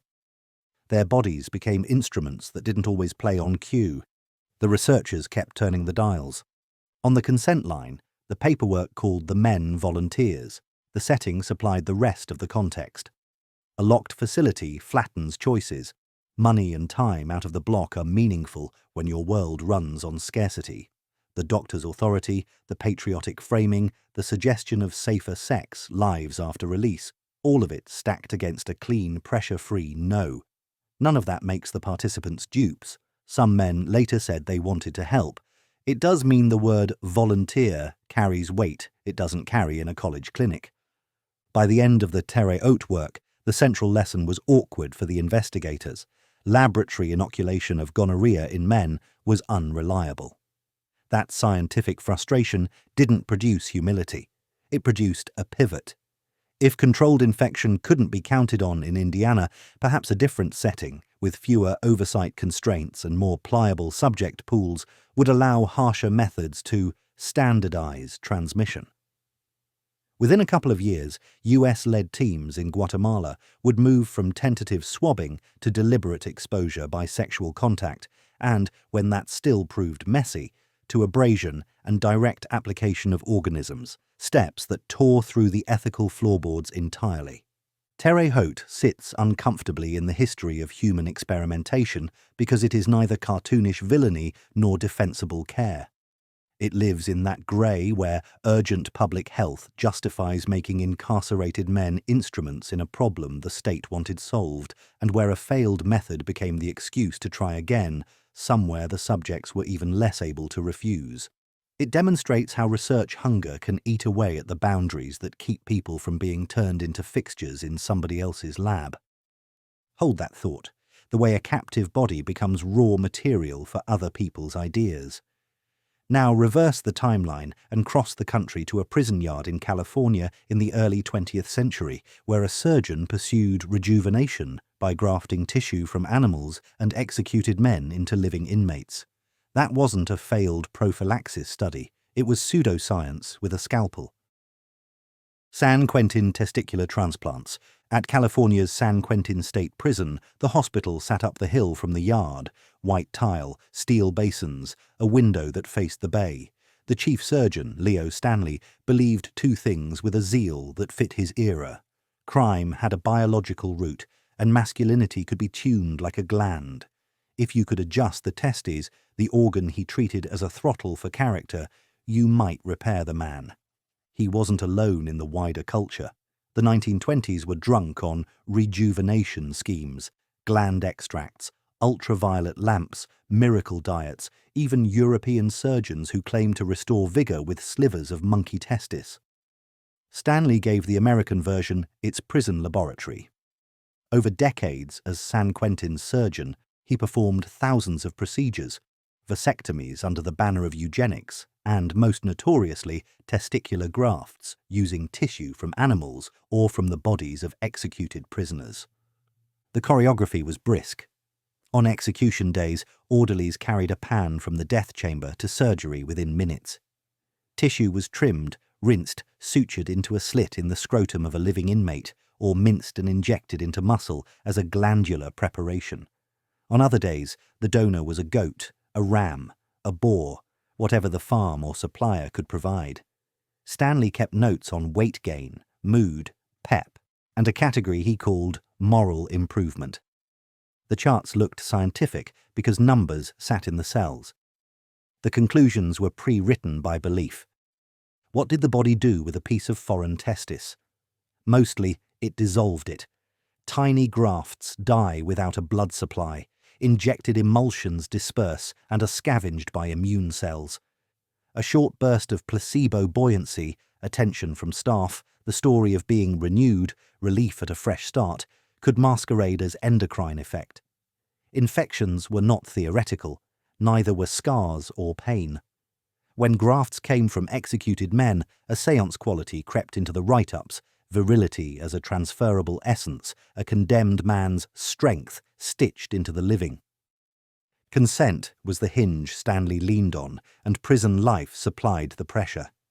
Some inmates asked for the operations, hoping to feel stronger or to win favour. Others saw surgery as a step toward parole or better work assignments. Saying no was possible. Saying yes often looked like a ladder out of monotony. The eugenics frame, then mainstream in California, added its own tilt. Vasectomies were pitched as hygiene for society. Grafts were pitched as hygiene for the self. Either way, a captive population provided the bodies and the follow-up that ordinary hospitals could not match. The scientific grammar of the reports, pulse, strength tests, mood scales, hid a vacuum where controlled design should have been. No blinded assessments, no matched controls, no durable endocrine markers, just vibes measured with rulers. When results faltered, the theory flexed to fit. Perhaps a goat was inferior to a boar, perhaps a larger piece was needed, perhaps the man's stock was too poor to lift.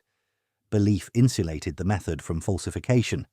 It would be easy to treat this as a period piece, a grotesque cul-de-sac of medical history. The relevance is sharper. San Quentin shows how pseudoscience flourishes where power and access meet. An institution that controls time, food, movement, and hope can make nearly any proposition sound reasonable. Add the fashion of the day, glandular manhood, biological criminality, and scalpels find their mark. None of this required a secret program. It required a hierarchy, a fad, and men who couldn't walk away. Decades later, the language has changed, but the questions remain familiar. Who gets recruited when a study needs availability? What counts as improvement when the measurer is also the evangelist? How does a consent line hold shape under keys and bars? In Stanley's operating room, the answers were written on stitched skin. Carry that scrutiny across the Atlantic to a Swedish state institution where the setting looked cleaner and the instruments were spoons and trays. There, scientists tried to manufacture tooth decay by feeding sticky sugars to institutionalized patients, charting cavities the way one charts weather. Fewer scalpels, same convenience logic. Vipholm dental experiments, Sweden, 1940s to 1950s. A metal tray slides across a long table. A sticky, glossy toffee lands with a soft thud. The room smells of sugar and disinfectant. At Vipholm Hospital for people with intellectual and developmental disabilities, dessert wasn't a treat. It was the instrument. After the war, Swedish researchers set out to answer a blunt question. How exactly does sugar cause tooth decay, and which patterns of eating make it worst? The setting offered what university clinics could not: hundreds of institutionalized patients under one roof, regular meal times, and the power to control what went into every mouth. The rationale sounded public-spirited. If you can map cause and effect, you can protect a nation's teeth. The method turned residents into living test sites. Subjects were sorted into diet groups. Some ate relatively low-sugar meals, others received added sweets with meals, A key group was given sweets between meals, engineered to cling to enamel, extra sticky caramels and toffees that wedged into pits and fissures and refused to wash away. Frequency was the lever: 2, 4, even more portions a day, day after day.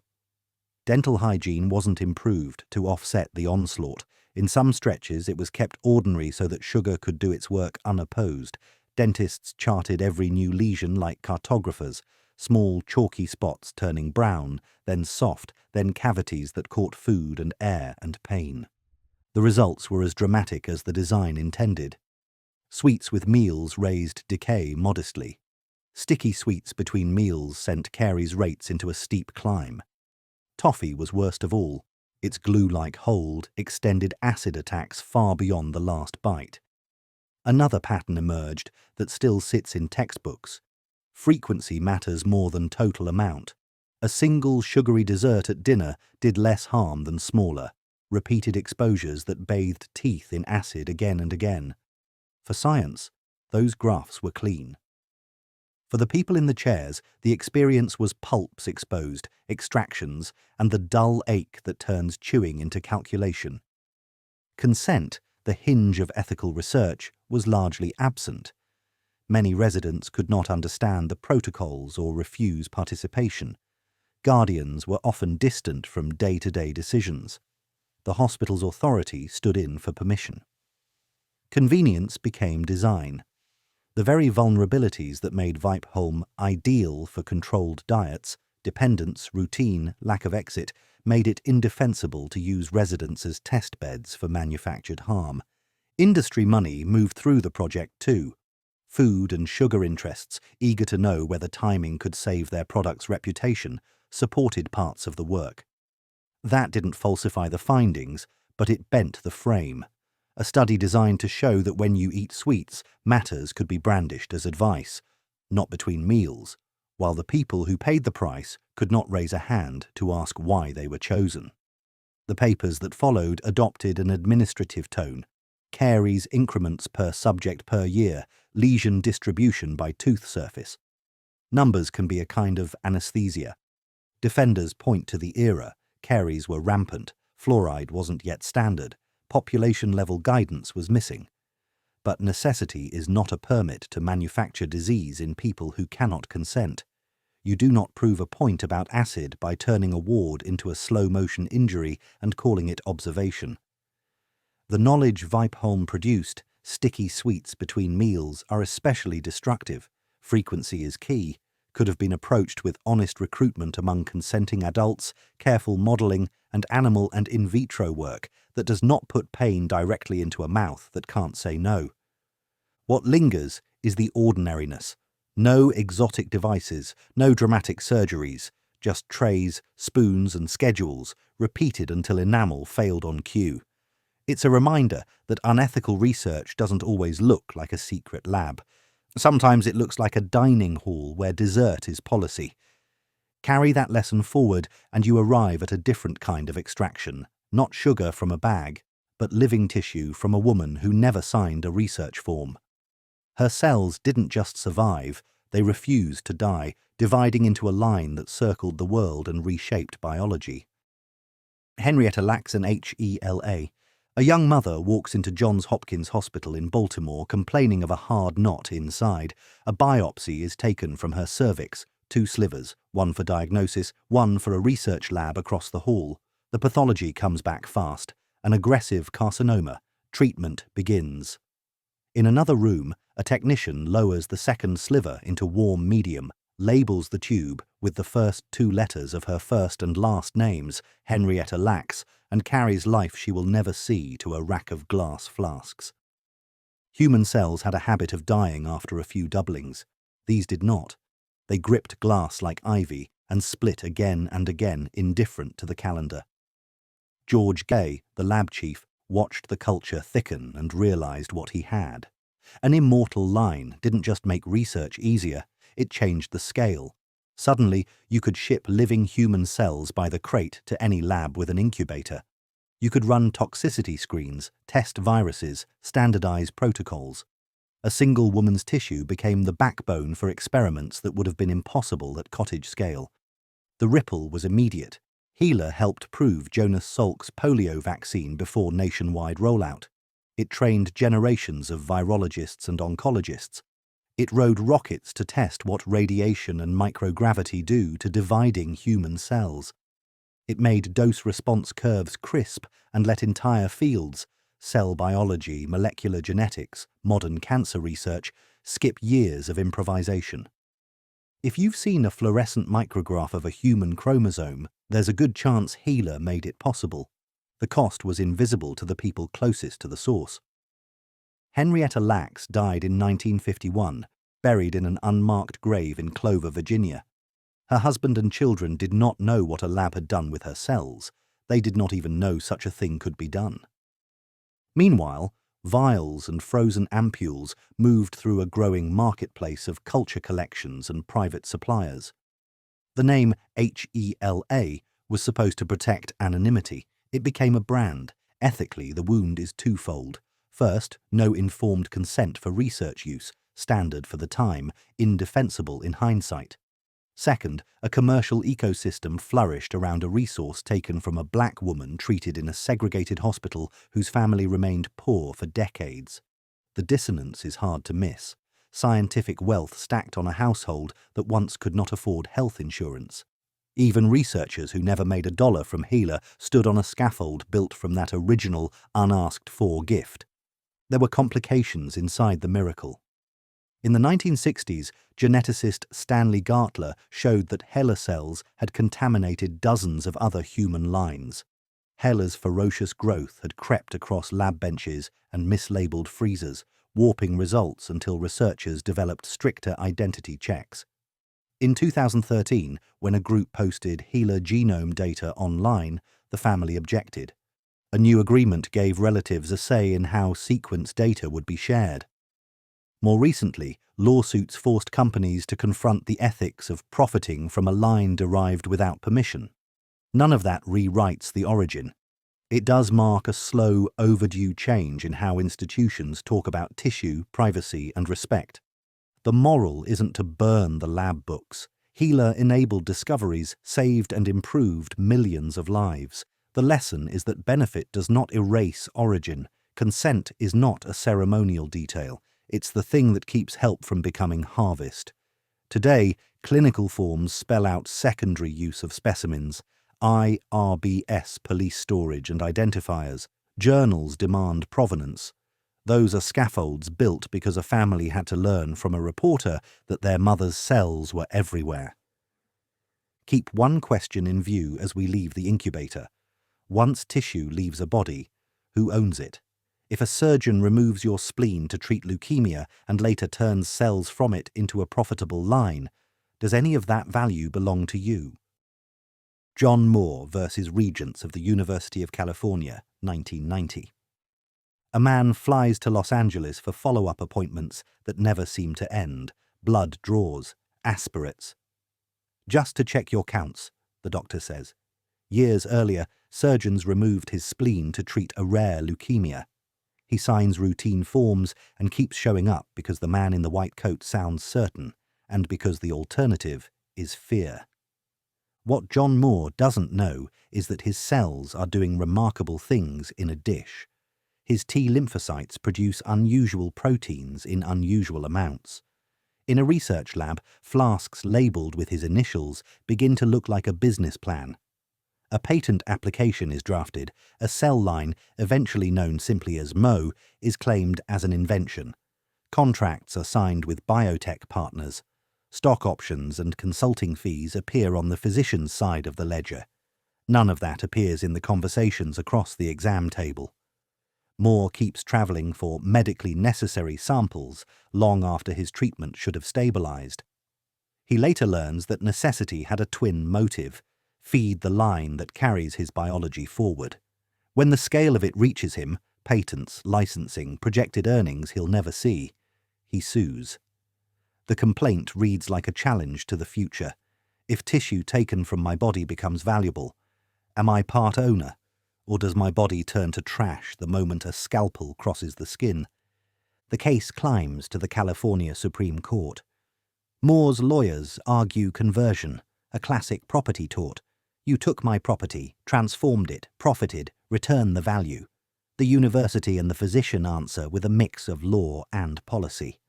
Once tissue leaves the body during medical care, they say it is no longer your property under state health statutes that tightly regulate the handling and disposal of human specimens. If courts grant continuing property rights, research will freeze under a blizzard of negotiations with thousands of past patients. The justices draw a hard line: no property right in discarded cells. Moore cannot sue for conversion. The court worries openly about the chilling effect on science if each vial remains tethered to its source by ownership.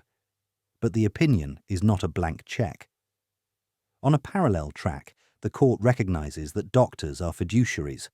They owe patients loyalty and candor about interests that might color judgment. Moore's physician, the justices say, had a duty to disclose his financial stake in Moore's tissues and the research agenda behind those extra appointments. Claims for lack of informed consent and breach of fiduciary duty can proceed. That split, no property, yes duty, became the template. Biomedicine could keep its intellectual property scaffolding around transformed cell lines. Patients kept something subtler but powerful: the right to be told when their bodies are being eyed as resources, especially when money is in the room. The opinion reads calm. The implications do not. A patient's body can cede patents and pipelines without a royalty check ever reaching the mailbox. What cannot happen after Moore is the quiet laundering of motive, calling a research draw medically necessary while omitting the part about stock and licensing. Moore sits uneasily beside Henrietta Lacks. He got a day in court and a rule about disclosure. Her family got the shock of recognition and, decades later, negotiated guardrails over genomic data. Both stories circle the same question: what becomes of you when a piece of you leaves? If the law says you do not own the cells, do you at least own the story, the consent, the limits, the promise about how data will and won't be used? The Havasupai DNA case, 1990s to 2010. Sunrise paints the canyon walls in copper. At the bottom, in a village reached by foot, horse or helicopter, a clinic door opens and a folding chair is set beside a table. Members of the Havasupai tribe line up to give blood. Diabetes is carving through families. A university team has come to help study why. The pitch is narrow and humane. Identify genetic and environmental factors behind high rates of type 2 diabetes, tailor prevention, bring answers home, tubes fill, consent forms are signed, plain language references to diabetes live front and center. Samples are labeled and shipped to a campus freezer hundreds of miles away. The tribe's belief that blood is not just tissue, but something that carries ties, spiritual, familial, travels with those vials even if the lab does not see it. The project doesn't stop at diabetes. Over the years, the same blood is used for studies the donors never discussed or agreed to: research on schizophrenia, on inbreeding, on patterns of human migration that imply an origin story at odds with the tribe's own. Publications appear with the university's crest and authors who never met the people in the folding chairs. In the archive, this looks efficient: maximize data from precious samples. On the reservation, it feels like a boundary crossed in quiet. Consent is the hinge that failed. Yes to diabetes was treated as a passport to adjacent topics defined by researchers, IRBS, and grant aims far from SUPI. A form written in general terms became a net. Medical research became whatever a lab decided counted. The tribe's members were not asked whether they wanted their blood used to test hypotheses about mental illness or ancestry. They were not told when the scope changed. The idea that a person can own the purpose of a sample, not just the sample itself, was missing from the paperwork. Harm here isn't a sudden injury, it's the slow erosion of trust. Imagine hearing that your blood helped underwrite claims about your people that contradict your own stories of origin. Imagine learning, not from your collaborators but from an outsider's presentation, that your sample IDs appear in studies you never heard of. Even if individual identities were coded, community identity was not, and even if no one got sick from a needle, something was taken without an honest ask. Control over what your body says about you. When the tribe challenged the work, the response at first sounded like policy.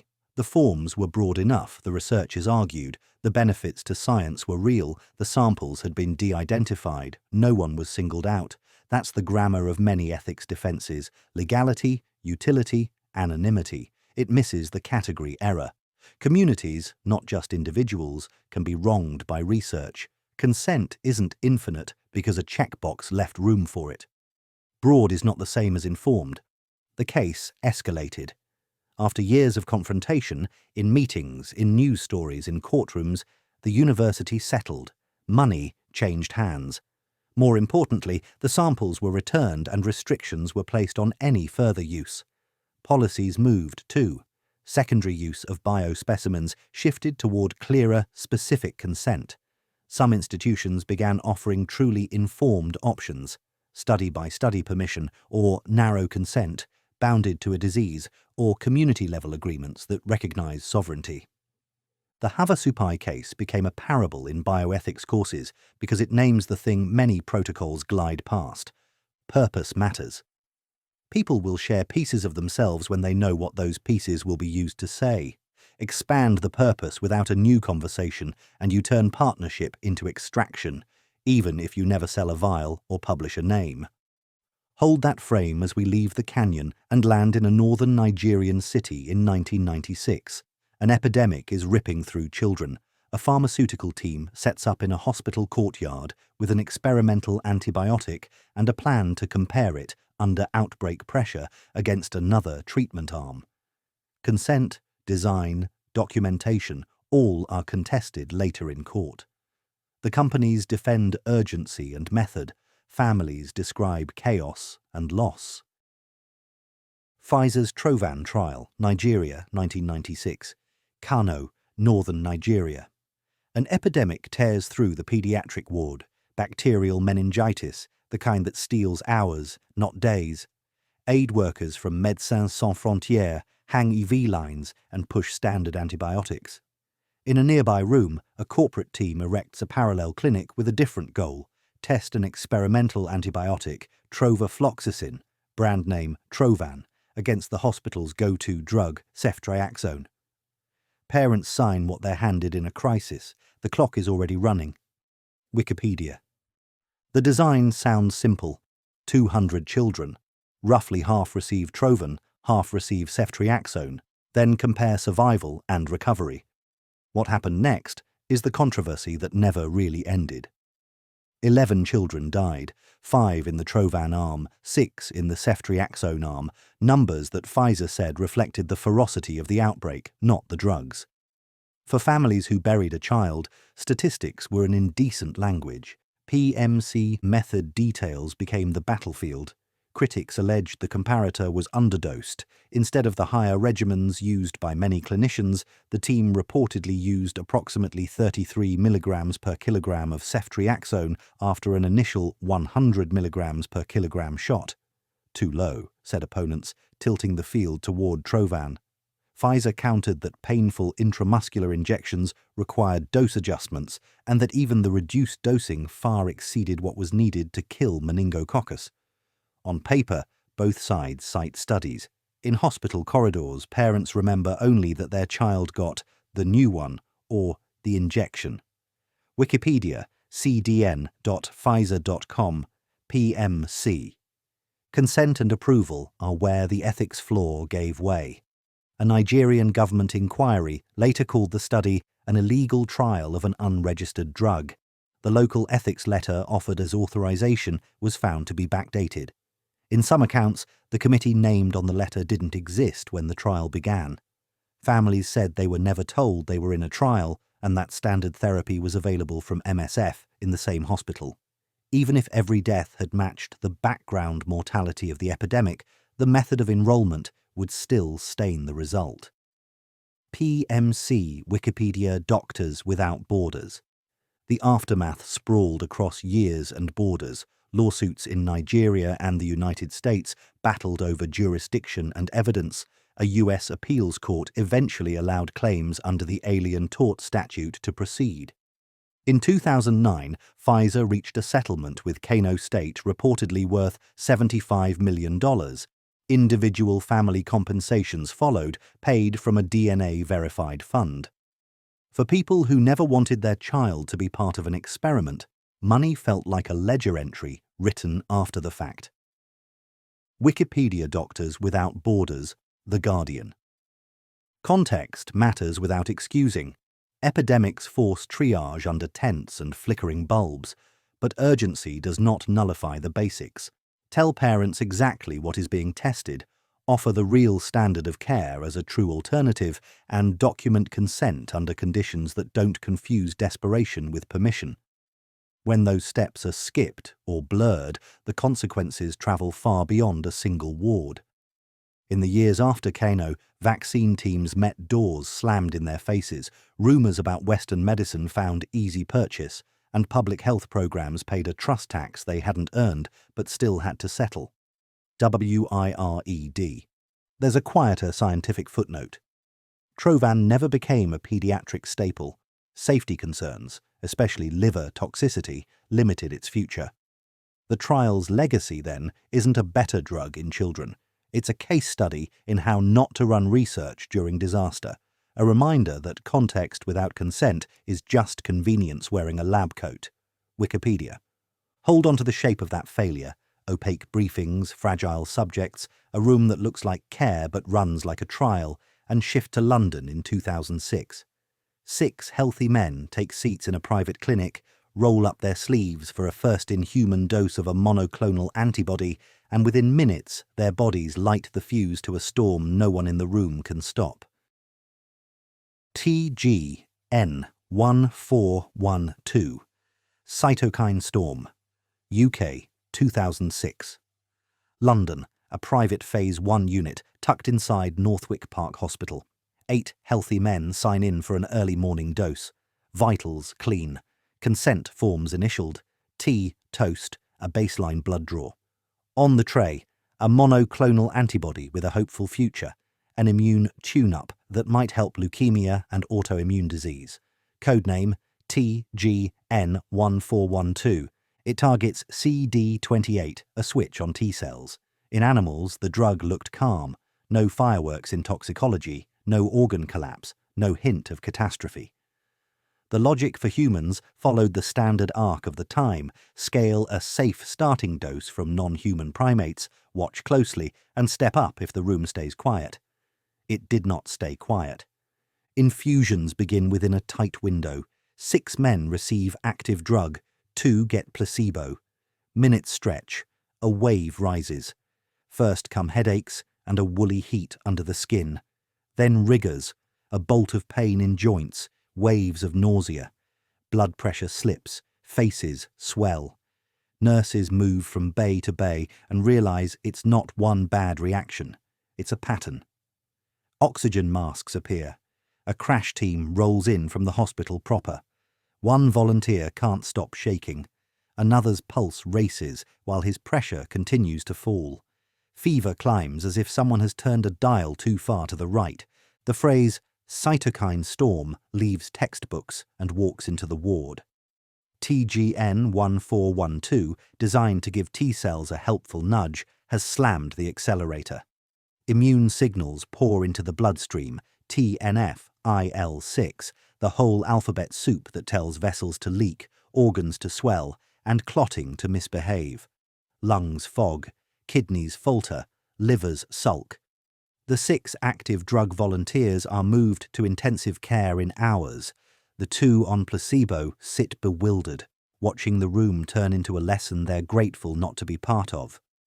What went wrong wasn't bad luck, it was a blind spot. The antibody was a CD28 superagonist, able to activate huge numbers of T cells, including naive ones that had never seen battle. The primates used in preclinical work didn't mirror that human receptor landscape closely enough, and the starting dose, derived from animal no-effect thresholds, landed far above the minimum anticipated biological effect level for people. Add one more flaw. The cohort was dosed almost back to back. When the first man's immune system lit up, there wasn't enough time built into the schedule to see the alarm and hit the brakes. The next days were a fight with physiology. High-dose steroids, fluids, pressors, careful ventilation. Faces puffed with edema in ways newspapers turned into ugly nicknames. Limbs ached with the pain of an immune system trying to burn down the house to kill a fly. The men lived, but not all of the injury evaporated with the fevers. Some carried long shadows, nerve pain, joint damage, immune quirks that didn't feel like quirks anymore. Then came the reckoning. Regulators and independent panels took the trial apart bolt by bolt. The fixes that followed now feel obvious because they're written into first-in-human playbooks. Start lower, often at a Mabel-based dose. Dose one person first, a sentinel, then wait long enough to learn from that body before approaching the next. Stagger administration across hours or days, not minutes. Justify the species you model on and show human tissue cross-reactivity up front. Plan for the unthinkable. ICU capacity, rescue meds, stopping rules that trigger on biology, not hope. The drug itself didn't make it back in that form. The company behind it didn't survive the storm. But the lesson became law in everything that came after. If curiosity is the engine of medicine, humility is the brake. A clean animal dossier is not a passport into human blood. Receptors are not promises. And healthy volunteer is not the same phrase as acceptable risk. There's a moral theme running through this series. Methods are part of the result. When the method is pressure without truth, a white coat can do damage with a calm voice. When the method is speed without brakes, even a hopeful molecule can turn a ward into a disaster drill. Southam's prisoner cancer cell cases. The cart comes in with a metal cooler and a stack of index cards. In a prison clinic, sleeves go up and forearms are marked with grease pencil. Small circles numbered like targets. A physician draws a milky suspension into a syringe and slides the needle just beneath the skin. "Skin test," the assistant says. "You'll feel a little pressure." The liquid wasn't saline. It was a slurry of living cancer cells, often HeLa, prepared to study how a healthy human immune system handles foreign malignancy. The investigators' questions sounded tidy. Will a tumour take in normal people? How fast do nodules appear? Do they regress on their own? If we re-inject months later, does the body reject faster the second time? The prison offered what hospitals and campus clinics couldn't: availability, follow-up, and a population accustomed to doing what a schedule demands. The choreography was starkly simple. A few tenths of a milliliter formed a small, firm bump that could be measured with calipers and sketched in a notebook. Over days and weeks, some nodules softened and flattened. Rejection, in the language of the lab. Others persisted long enough to be excised or locally irradiated. The write-ups discussed take rates, timing, and immune priming as if the curve on graph paper were the point. The bodies were the point. Consent lived in the gap between vocabulary and reality. Many men were told they'd receive harmless skin tests for research that might help others. Few heard the plain sentence: "We're injecting live cancer cells to watch what happens." Payment and small privileges, time out of the block, better food, a few dollars, did the recruiting that ethics should have done. Prison is a place where small incentives carry heavy gravitational pull. Volunteer is not the same word in a cell house as it is in a campus hallway. Medically, defenders later pointed out that the risk of a true spreading cancer from such injections in healthy people was believed to be low, and that careful follow-up removed stubborn nodules. But ethics is not the art of betting other people's risk at a favourable house edge. The right to decline requires a clear description of what is entering your body, why, what could follow, and the freedom to say no without hidden cost.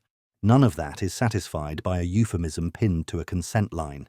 The work didn't happen in a vacuum. Similar injections appeared in geriatric patients in New York. cases that drew public scrutiny and professional discipline when it became undeniable that people had been misled about what their arms were receiving. The prison series is the other half of that mirror. Research opportunism under the banner of access. It wasn't a rogue ward in a basement. It was mainstream medicine following a habit of turning captive populations into instruments because they were reachable and could be watched on a schedule that made tidy data. What the notebooks showed was scientifically unsurprising. Most healthy immune systems will recognize and clear small grafts of foreign tumor. Second exposures often vanish faster. What the notebooks hid was the cost of learning it this way, the tightening in a man's chest when he hears cancer months later and wonders if the bump on his arm ever fully left. The lesson every other inmate learned about what a white coat can do with a soft phrase and a steady hand. The aftershock helped nudge a field toward guardrails, clearer consent standards, independent review, and a sharper suspicion of convenience masquerading as methodology. It also left a residue that doesn't wash off easily. If a doctor can call malignant cells a skin test today, what else can be renamed tomorrow? Keep that image of the tidy notebook and the unspoken risk. Now walk out of the clinic and into a screening room on a military post, where the record of harm isn't a handwritten curve, but a reel of film. On the screen, soldiers under the influence of non-lethal incapacitating agents try to count backward, don a gas mask, or walk a straight line while reality slides sideways. No euphemisms, just proof on celluloid that chemistry can vandalize cognition. Edgewood Psychochemical Films, 1950s to 1960s. The projector chatters, grain blooms on a canvas screen. A young soldier in fatigues stares past the camera as if the room has moved a few inches to the left. Title card, Effects on Performance. Cut to a parade ground. He's asked to don a mask and assemble a rifle. His hands begin on the right parts, then drift. He smiles at nothing. A minute later, the pieces scatter like thoughts. Voiceover. Monotone official notes marked difficulty with sequencing. On another reel, two servicemen try to march in step and drift sideways, laughing. Subject exhibits inappropriate mirth. The soundtrack was written by a committee. This is Edgewood's Psychochemical Archive, black and white films meant to document how minds unravel under incapacitating agents and hallucinogens. Early reels ride the LSD wave, a corporal who sets out to complete a map-reading task and instead narrates the geometry of clouds, a driver on a closed course who eases the wheel as if the road were made of rubber. Later, sequences introduce BZ, a potent anticholinergic. Time kinks, saliva dries, memory drops stitches. A private repeats the same sentence, certain each try is the first. Tests followed a ritual, briefing, baseline tasks, administration, a tablet, a drink, a measured aerosol, then timed batteries, arithmetic, coordination, radio procedure, mask drills, simple clerical work that suddenly feels like a maze. Medics watch pupils and pulse. Technicians score worksheets. A camera keeps everyone honest. There's a clip of a lieutenant trying to communicate on a field handset, confident and incoherent at once. A calm voice drifted from its meaning. The films were not entertainment. They were proof that a drop you can't see can turn a squad into passengers inside their own bodies, that non-lethal can still empty a mission of sense. Instructors used excerpts to train others, recognize the early signs, know when a buddy isn't just tired, understand why doctrine insists on masks, discipline, and spacing. Consent lived in the briefing room's vocabulary. Many subjects signed forms that promised temporary, reversible effects from unnamed compounds. The paperwork sounded tidy. The experiences did not. Some soldiers recovered by nightfall. Others described a week of fog or a new unease that never fully left. Years later, when veterans compared notes, they remembered less the measurement sheets than the sensation of watching their own competence dissolve while a camera whirred. Defenders still point to context. During the Cold War, armies needed to know what incapacitation looked like before it arrived on a battlefield. Protectives had to be tested against real disruptions, not acted ones. Yet the ethics turn on plain conditions at the point of decision: a uniform, a chain of command, a briefing that withholds names and plausible risks, and a promise that voluntary won't bend your next evaluation. Bareness of a lab coat is one kind of pressure, a barracks is another. There's also the silent lesson of the reels themselves. Once filmed, harm becomes portable. A test that shouldn't have happened the way it did acquires longevity as a training tool, a curiosity for historians, an exhibit in hearings. The soldier on the screen never meets the rooms where his confusion will be watched decades later. He simply keeps failing to fit a mask he wore correctly yesterday. Edgewood's films close with a title card and a clock. The room lights rise.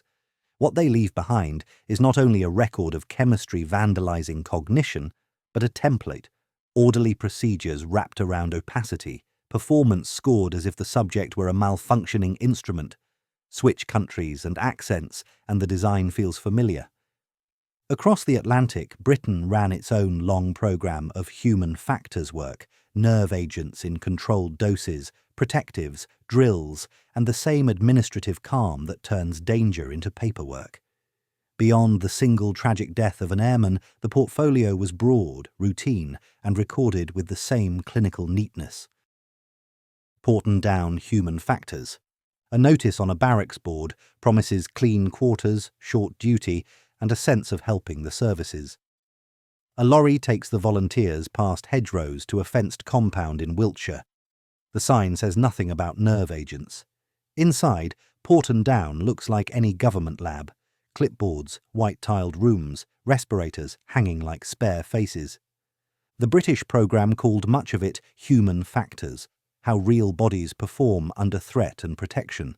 Some days meant tear gases and irritants, mask drills, and timing how long a man can keep a respirator sealed while reading a map and operating a radio. Other days moved closer to the line, oil-like drops metered onto a patch of forearm, a hood lowered for a metered whiff in a chamber, a salve rubbed in to test whether protective creams actually block what the manuals promise they do. Afterward came measurements, pupil size recorded with a penlight, heart rate, tremor, sweat, handwriting samples that wandered when chemistry nudged the nervous system off its track. The vocabulary was precise in a way that can make you forget the person attached to the numbers. Meiosis, marked. Accommodation lag, noted. Performance decrement, quantified. Instructors learned to spot early signs. A man suddenly struggling to thread a strap. A clerk who can't copy a simple grid. The quiet certainty of a soldier who insists he's fine while his pupils have narrowed to pinpricks. Medics stood by with countermeasures and oxygen. A few hours later, the line might steady. The log would say, recovered. The man would not always agree. Paperwork framed participation as voluntary. In practice, the setting did its own persuasion. You're in uniform. You trust the Crown. The briefing uses soft nouns, tests, exposures, short-lived effects, and avoids the names that carry weight. Doses are described as safe or below operational significance. The pay is modest, the duty easier than the field, and refusal can feel like stepping sideways from your mates. That isn't brute coercion, it's culture doing the recruiting. Follow-up was uneven. Some men signed, swallowed, breathed, sweated, and went back to their units with a certificate and a story that couldn't be told. Years later, headaches took root, light hurt, concentration snapped, sleep stumbled. Doctors asked for records and ran into classification. Families wrote letters. Portions of the archive remained shut long enough that memory did the heavy lifting. When pieces finally surfaced, internal memos, dosing tables, accident reports, the picture that formed wasn't a cartoon villainy.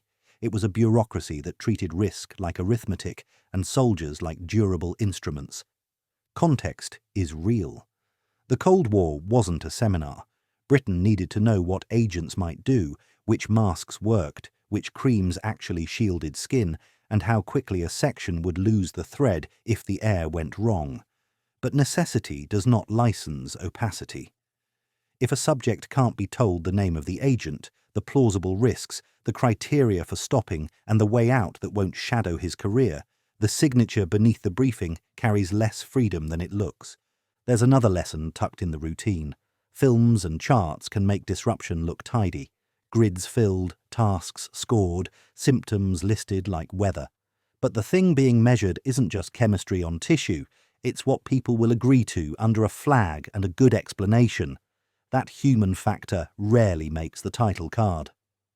To understand why modern rules demand names on forms, independent eyes in the room, and the right to walk away, it helps to revisit the documents that drew the first hard lines. In a courtroom in 1946, judges read out 10 points that turned from nouns into safeguards: voluntary consent, justified risk, qualified staff, the duty to stop. We opened this series with the crimes that forced those principles into the world. Now we'll zoom into the specific protocols that stood in the dock, the freeze tanks, the hypoxia chamber, the saltwater trials, and show how each one shaped a clause that still governs research today.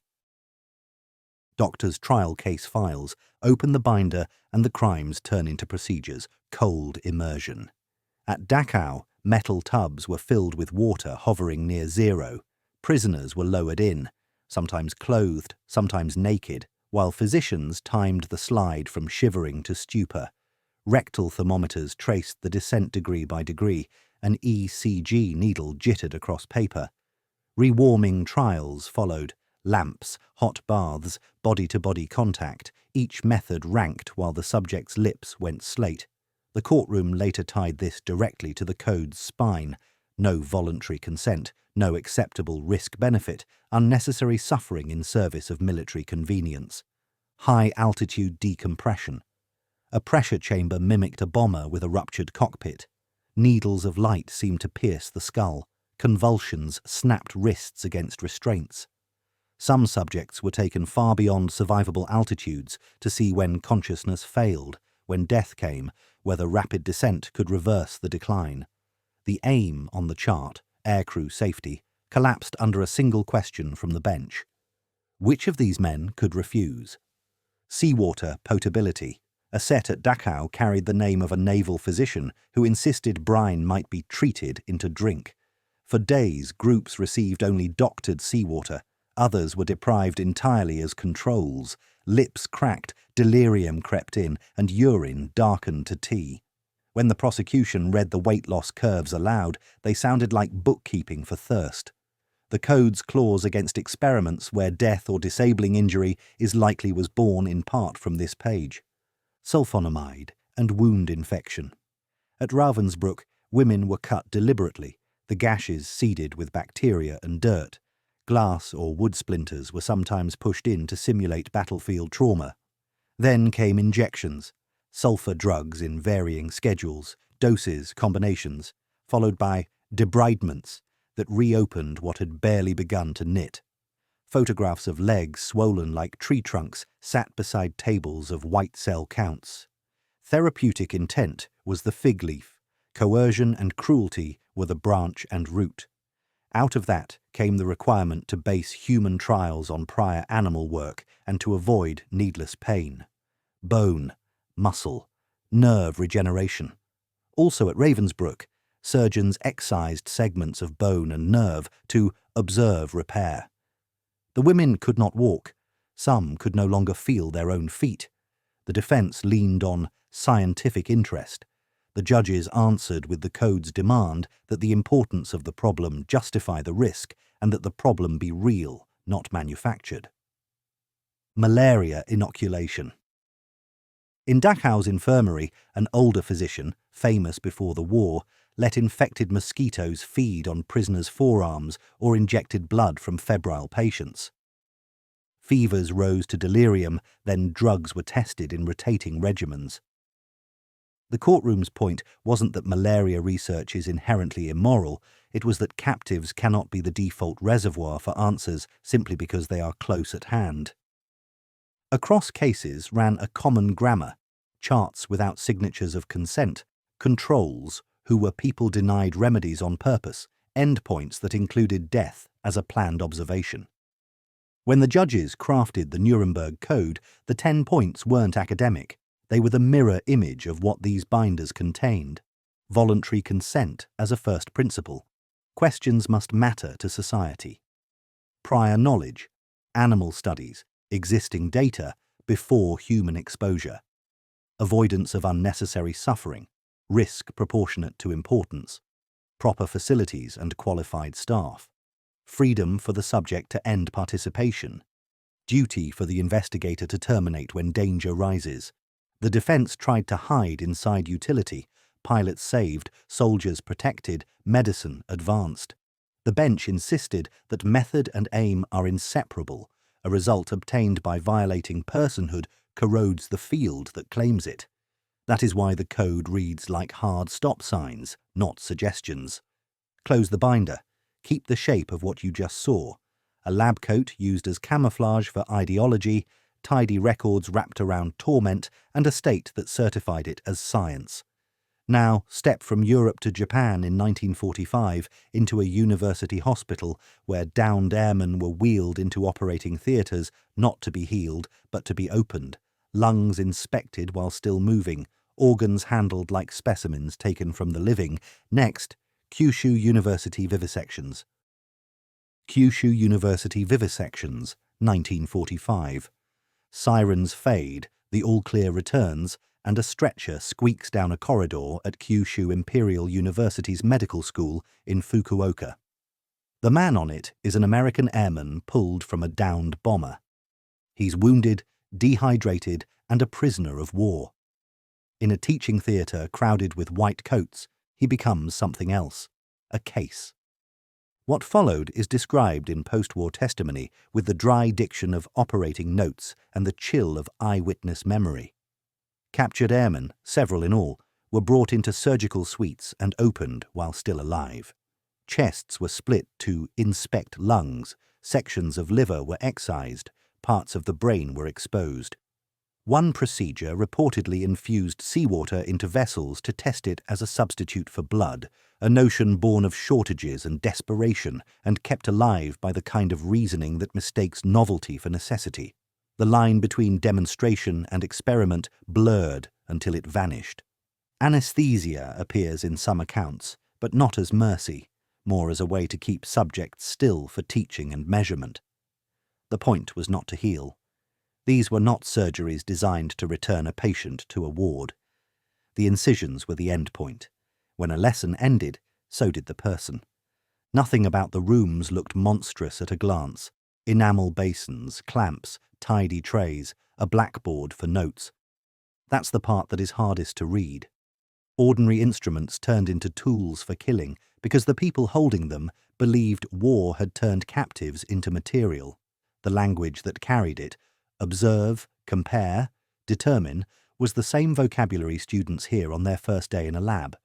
Once you accept the premise that some bodies are outside moral protection, everything else sounds technical. Japan surrendered. The rooms stayed. Then the stories began to leak, from orderlies, from junior staff who hadn't been invited into the inner circle but saw enough, from paper trails that survived because bureaucracy always leaves a rind. Allied tribunals convened. Surgeons, assistants, and administrators from the medical faculty were arrested and tried for war crimes connected to the vivisections and the deaths that followed. Convictions came. Sentences ranged from prison to death. In the years that followed, some punishments were commuted or reduced, a pattern familiar across many post-war cases as political priorities shifted. The discomfort never receded. It merely learned to live beside other headlines. What makes this episode distinct from Unit 731's industrialized machinery is its intimacy. This wasn't a remote complex with chimneys on the horizon. It was a university, a place that trains healers, using the tools of care to annihilate. The lesson is not that war makes monsters. It's that institutions can teach people to stop asking the first question a clinician should ask. What am I for? Once that question falls silent, skill becomes neutral, and neutrality is a trap. A scalpel in a neutral hand cuts just the same. There is also a warning about euphemism. Live anatomical dissection sounds like a phrase from an old syllabus. It was an execution by other means. Blood substitute trials reads like innovation under pressure. It was a fatal fiction tried on prisoners who could not refuse. Every time the vocabulary softens the reality, it nudges the next person toward thinking the room was a classroom, not a crime scene. Hold this image of medicine diverted into harm, a theatre full of smart people, a restrained body, and a rationale that wears a lab coat. Now move decades ahead and continents away to a different regime that also recruited scientists into its orbit.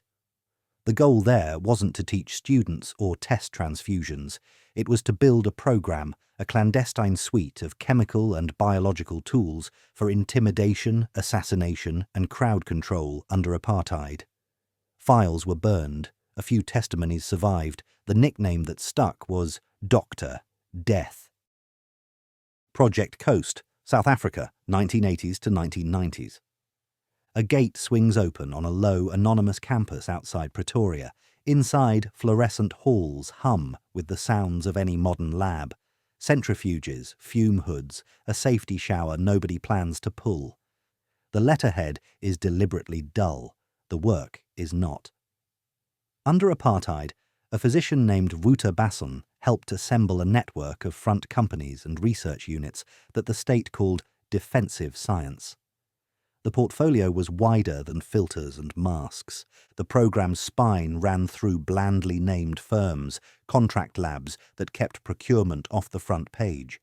They handled synthesis, formulation, and testing of agents that could incapacitate crowds, contaminate objects, or, quietly, kill. Tear gases and irritants were refined for urban control. Sedatives and disorienting compounds were explored as ways to drop a person without gunfire. At the sharper edge sat toxins and organophosphate cholinesterase inhibitors designed to turn a body's chemistry against itself with little trace. Testimony later described cigarettes, lotions, drinks, even clothing fibers treated so that touching or wearing them might become the delivery system. Targets were sometimes enemies only in the regime's lexicon: activists, lawyers, pastors, organizers whose only weapons were meetings and mimeographs. A poisoned garment sent through a hotel laundry, a flask spiked before a trip. A routine moment trusted for years turned into a vector. The program also chased tools for population control. A rumored anti-fertility vaccine explored at the concept level, discussed in memos and hearings, never fully documented in the open record, but plausible enough to stain every related file. Whether every idea reached production is less important than the ambition written between the lines: make chemistry serve politics. On paper, some of the budget wore a defensive uniform: decontamination foams, detection kits, protective fabrics. That legitimate mandate coexisted with projects whose only defense was deniability. Scientists courted suppliers under false flags, bought precursor chemicals through shell firms, and tucked equipment into buildings no one thought to question. South Africa's isolation under sanctions made improvisation a habit. Scarcity didn't slow the program, it trained it to hide. When the government changed, the paper trail did what paper trails do under threat: burned, shredders ran, incinerators glowed. Even so, fragments survived in shipping invoices, lab notebooks, and the testimonies of chemists and medics who sat before the Truth and Reconciliation Commission and described what could be remembered without records. The portrait that emerges is troubled and specific. A state program that fused real defensive work to a clandestine assassination toolkit designed so that victims looked like they had died of something ordinary. Basson was arrested after apartheid fell, tried years later on a tangle of charges, and acquitted in criminal court. Judges cited jurisdictional knots, plea deals granted to others, and evidence gaps you could sail a file cabinet through. Professional regulators later found him guilty of unprofessional conduct. Appeals and procedural battles stretched on. The legal outcomes do not erase the hearings, the invoices, the lab rosters, the samples tested for delay, confusion, incapacitation, or death. In a sense, Project Coast still exists in a negative space. What's certain is what the system wanted: agents that silence, formulas that vanish, a pipeline from a bench to an operation room that looked like housekeeping. Two things make this history feel uncomfortably contemporary. First, the banality of the infrastructure, procurement memos, hazard labels, chain of custody forms, the same paperwork that organizes benign science. Second, the malleability of expertise. Bright people convinced that service to a mission redeems the method. Once that switch flips, a lab's code of conduct becomes a set of settings. Facebook Emotional Contagion, 2012/2014. A timeline loads. No sirens, no white coats, just a blue bar, a scroll, and posts that tilt a little happier or a little sadder than yesterday. On the other side of the screen, engineers flip a software flag. The experiment has begun. In 2012, Facebook quietly ran a large-scale test on roughly 689,000 users to probe a simple question with unsettling edges. If you dial the emotional tone of what people see, does their own tone shift to match? The tweak was algorithmic. For some accounts, the newsfeed downranked posts with positive words. For others, it reduced posts with negative words. Nothing obvious flashed, nothing announced itself. Over about a week, the system watched whether users later wrote status updates with a higher fraction of positive or negative terms. When the company and two academics published the results in 2014, the headline finding landed with a thud. The effect was small but real. Mood seemed to ripple through a network without face-to-face contact. As a piece of data science, it was tidy, random assignment at massive scale, naturalistic behavior rather than lab tasks, automated scoring of language. Statistically, the curves moved by slivers. Practically, those slivers rode on millions of posts. The company framed it as product research with scholarly value, the kind of A/B test platforms run every day to see which tweak keeps you scrolling. The paper's tone was calm. The public's wasn't. The fault line wasn't the result. It was the method. No explicit opt-in. No warning that your feed had been salted to see what your mind would do. A terms of service clause stood in for consent, but users never saw the question in plain language. Are you okay with us shifting what you read to see if your feelings follow? The publication's academic affiliations deepened the disquiet. If a platform can outsource a write-up to university partners after the fact, does that launder corporate experimentation into science without the guardrails science demands? Regulatory details poured out and made the picture messier rather than cleaner. Facebook said its internal review permitted the test as product research. Collaborating academics said their institutional board concluded that analyzing de-identified data didn't count as human subjects research under the rules they were applying. To many readers, that sounded like a shell game. The manipulation happened first. The justifications arrived later. Defenders reached for two arguments. First, effect size. The shifts were minute, fractions of a percent. Second, everyday reality. Feeds are always filtered. You're constantly in an A/B test, whether or not it has an academic title. Both answers miss the target. Ethics isn't a p-value or a traffic metric. It's whether people get a real choice before you reach through a screen and tug on the lever that moves their mood. Even small nudges matter when applied to populations at the scale of nations, and even routine experiments deserve daylight when they involve psychology rather than button color. There was a downstream price.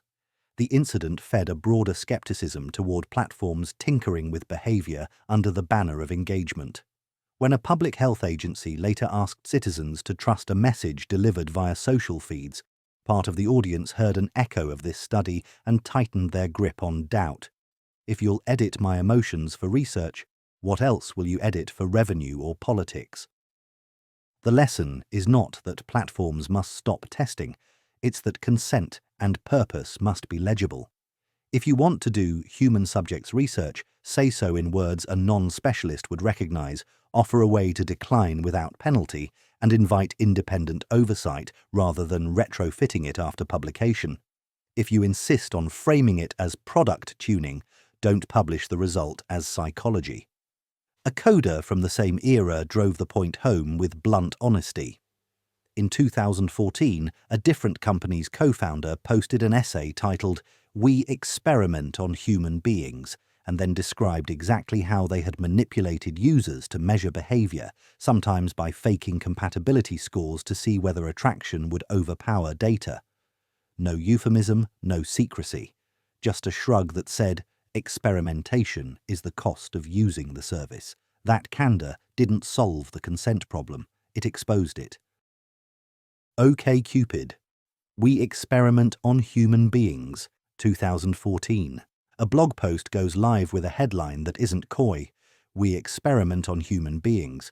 No PDFs, no paywall, just a dating site's co-founder explaining almost breezily that the product is built by trying things on people and watching what happens.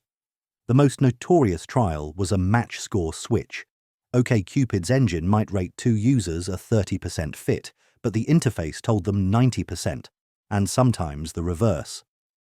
Messages became the readout. When the site said, "You're perfect for each other," people were far more likely to start and sustain conversations, even if the underlying algorithm thought the pairing was weak. When the number was low, people often behaved as if compatibility itself had been lowered, replying less and quitting sooner. The score functioned like a hypnotist's cue, not destiny, but a suggestion powerful enough to bend behavior. Another experiment removed profile photos during a "Love is Blind" window. Without faces, messaging patterns changed. Some users reached out more, opening lines grew longer. People lingered with the words because there was nothing else to go on. When pictures returned, many threads stalled or died, a reminder that sight can erase possibilities that text had started to build. Other tweaks, reordering questions, nudging prompts, tinkering with how often matches surfaced, were folded into the same argument. This is what websites do. We test. From a pure product lens, these are clean demonstrations. They show that perception shapes participation, that a number at the top of a page can become a self-fulfilling prophecy, and that the interface is not a window onto truth, but a stage where small cues steer the cast. They also show why platforms cherish A/B tests. Tiny deltas at massive scale turn into large effects on engagement. The backlash wasn't about p-values, it was about deception and permission. Users hadn't been told before the fact that their match scores might be fake for the sake of a study, or that photos could vanish so the company could watch what language does on its own. Terms of service buried in legalese aren't the same as a plain ask. If you're going to manipulate signals that guide intimacy, scores that many treat like compasses, you owe people a real choice about taking part. Calling it product research doesn't change the experience at the human end. Your sense of connection was shaped, and you weren't told how or why. OkCupid's candor, publishing the blog at all, earned a strange kind of credit compared with secrecy elsewhere. But transparency after the fact doesn't repair the breach of agency in the moment. The question isn't whether platforms should test, it's whether, when tests reach into psychology and relationship formation, they should adopt the ethics of human subjects research, clear consent, the ability to opt out without penalty, independent scrutiny of methods designed to deceive. There's a broader takeaway for anyone who trusts numbers on a screen. A compatibility percentage isn't a discovery, it's a design choice. The metric may be useful, but it also creates behavior, pushing some pairs together, cooling others, and teaching users what counts. When the dial is spun, the world changes shape, and people inside the experiment won't know why their inbox felt suddenly warmer or colder that week. We've reached the end of the catalogue. One last segment remains to stitch the pattern, from camps and prisons to clinics, labs, ships and social feeds, into the guardrails we say we live by. The closing chapter ties the Nuremberg Code to the present tense, names the traps that keep recurring, and asks what "never again" looks like when the experiment is everywhere. Closing synthesis. From Nuremberg to now. Begin anywhere in this series, and the same outline eventually shows through. A room, a plan, and people whose choices are thinner than they look. The label on the door changes: camp, clinic, prison, ship, platform, but the operating ideas barely move. Results first, disclosure later, access mistaken for permission, paperwork used as camouflage for pressure. Nuremberg answered the worst version of that pattern with 10 sentences that were not poetry but fencing: voluntary consent, real social value, prior evidence, minimization of suffering, proportionate risk, qualified staff, proper facilities, freedom to withdraw, and a duty to stop when danger rises. Everything after Helsinki Belmont, IRBS, grows from those posts. When we walked through the doctor's trial protocols, you could see each clause mirrored in something that should never have been called a study. Yet law and guidelines didn't end the temptations, they rerouted them. In the post-war decades, we watched convenience dress itself as method. Willowbrook promised careful monitoring inside a failing institution and then manufactured disease. Fernald turned breakfast into a delivery system. Vanderbilt's vitamin drink smuggled a tracer into pregnancies. Hospitals in Brooklyn and Cincinnati folded risk into the rituals of care and called it treatment. The lesson is plain. Ethics cannot be borrowed from the setting. A white coat does not sanctify a plan. Shift the badge, and the logic often worsens. In Holmesburg, volunteer lived under locks. At Edgewood and Porton Down, duty bent the meaning of choice. On ships, Sea Spray and Shad treated crews and cities as air ducts to be mapped. Project Coast made chemistry serve a politics of fear. M-Cultura and Midnight Climax turned consent into a disappearing act and filed the night's work as behavioral research. The refrain across these is not sadism, it's rationalization. Mission, novelty, urgency. Each becomes a solvent when no one asks the only question that matters at the start: what gives us the right? Psychology's landmarks add another contour. Milgram and Stanford Prison showed how ordinary people slide under authority and roles. Little Albert and the Monster Study showed that suggestion can scar. None of those findings required harm to be true. They remain useful precisely because they warn researchers about the fragility they can create just by standing at the front of a room. Modern chapters repeat the melody with new instruments.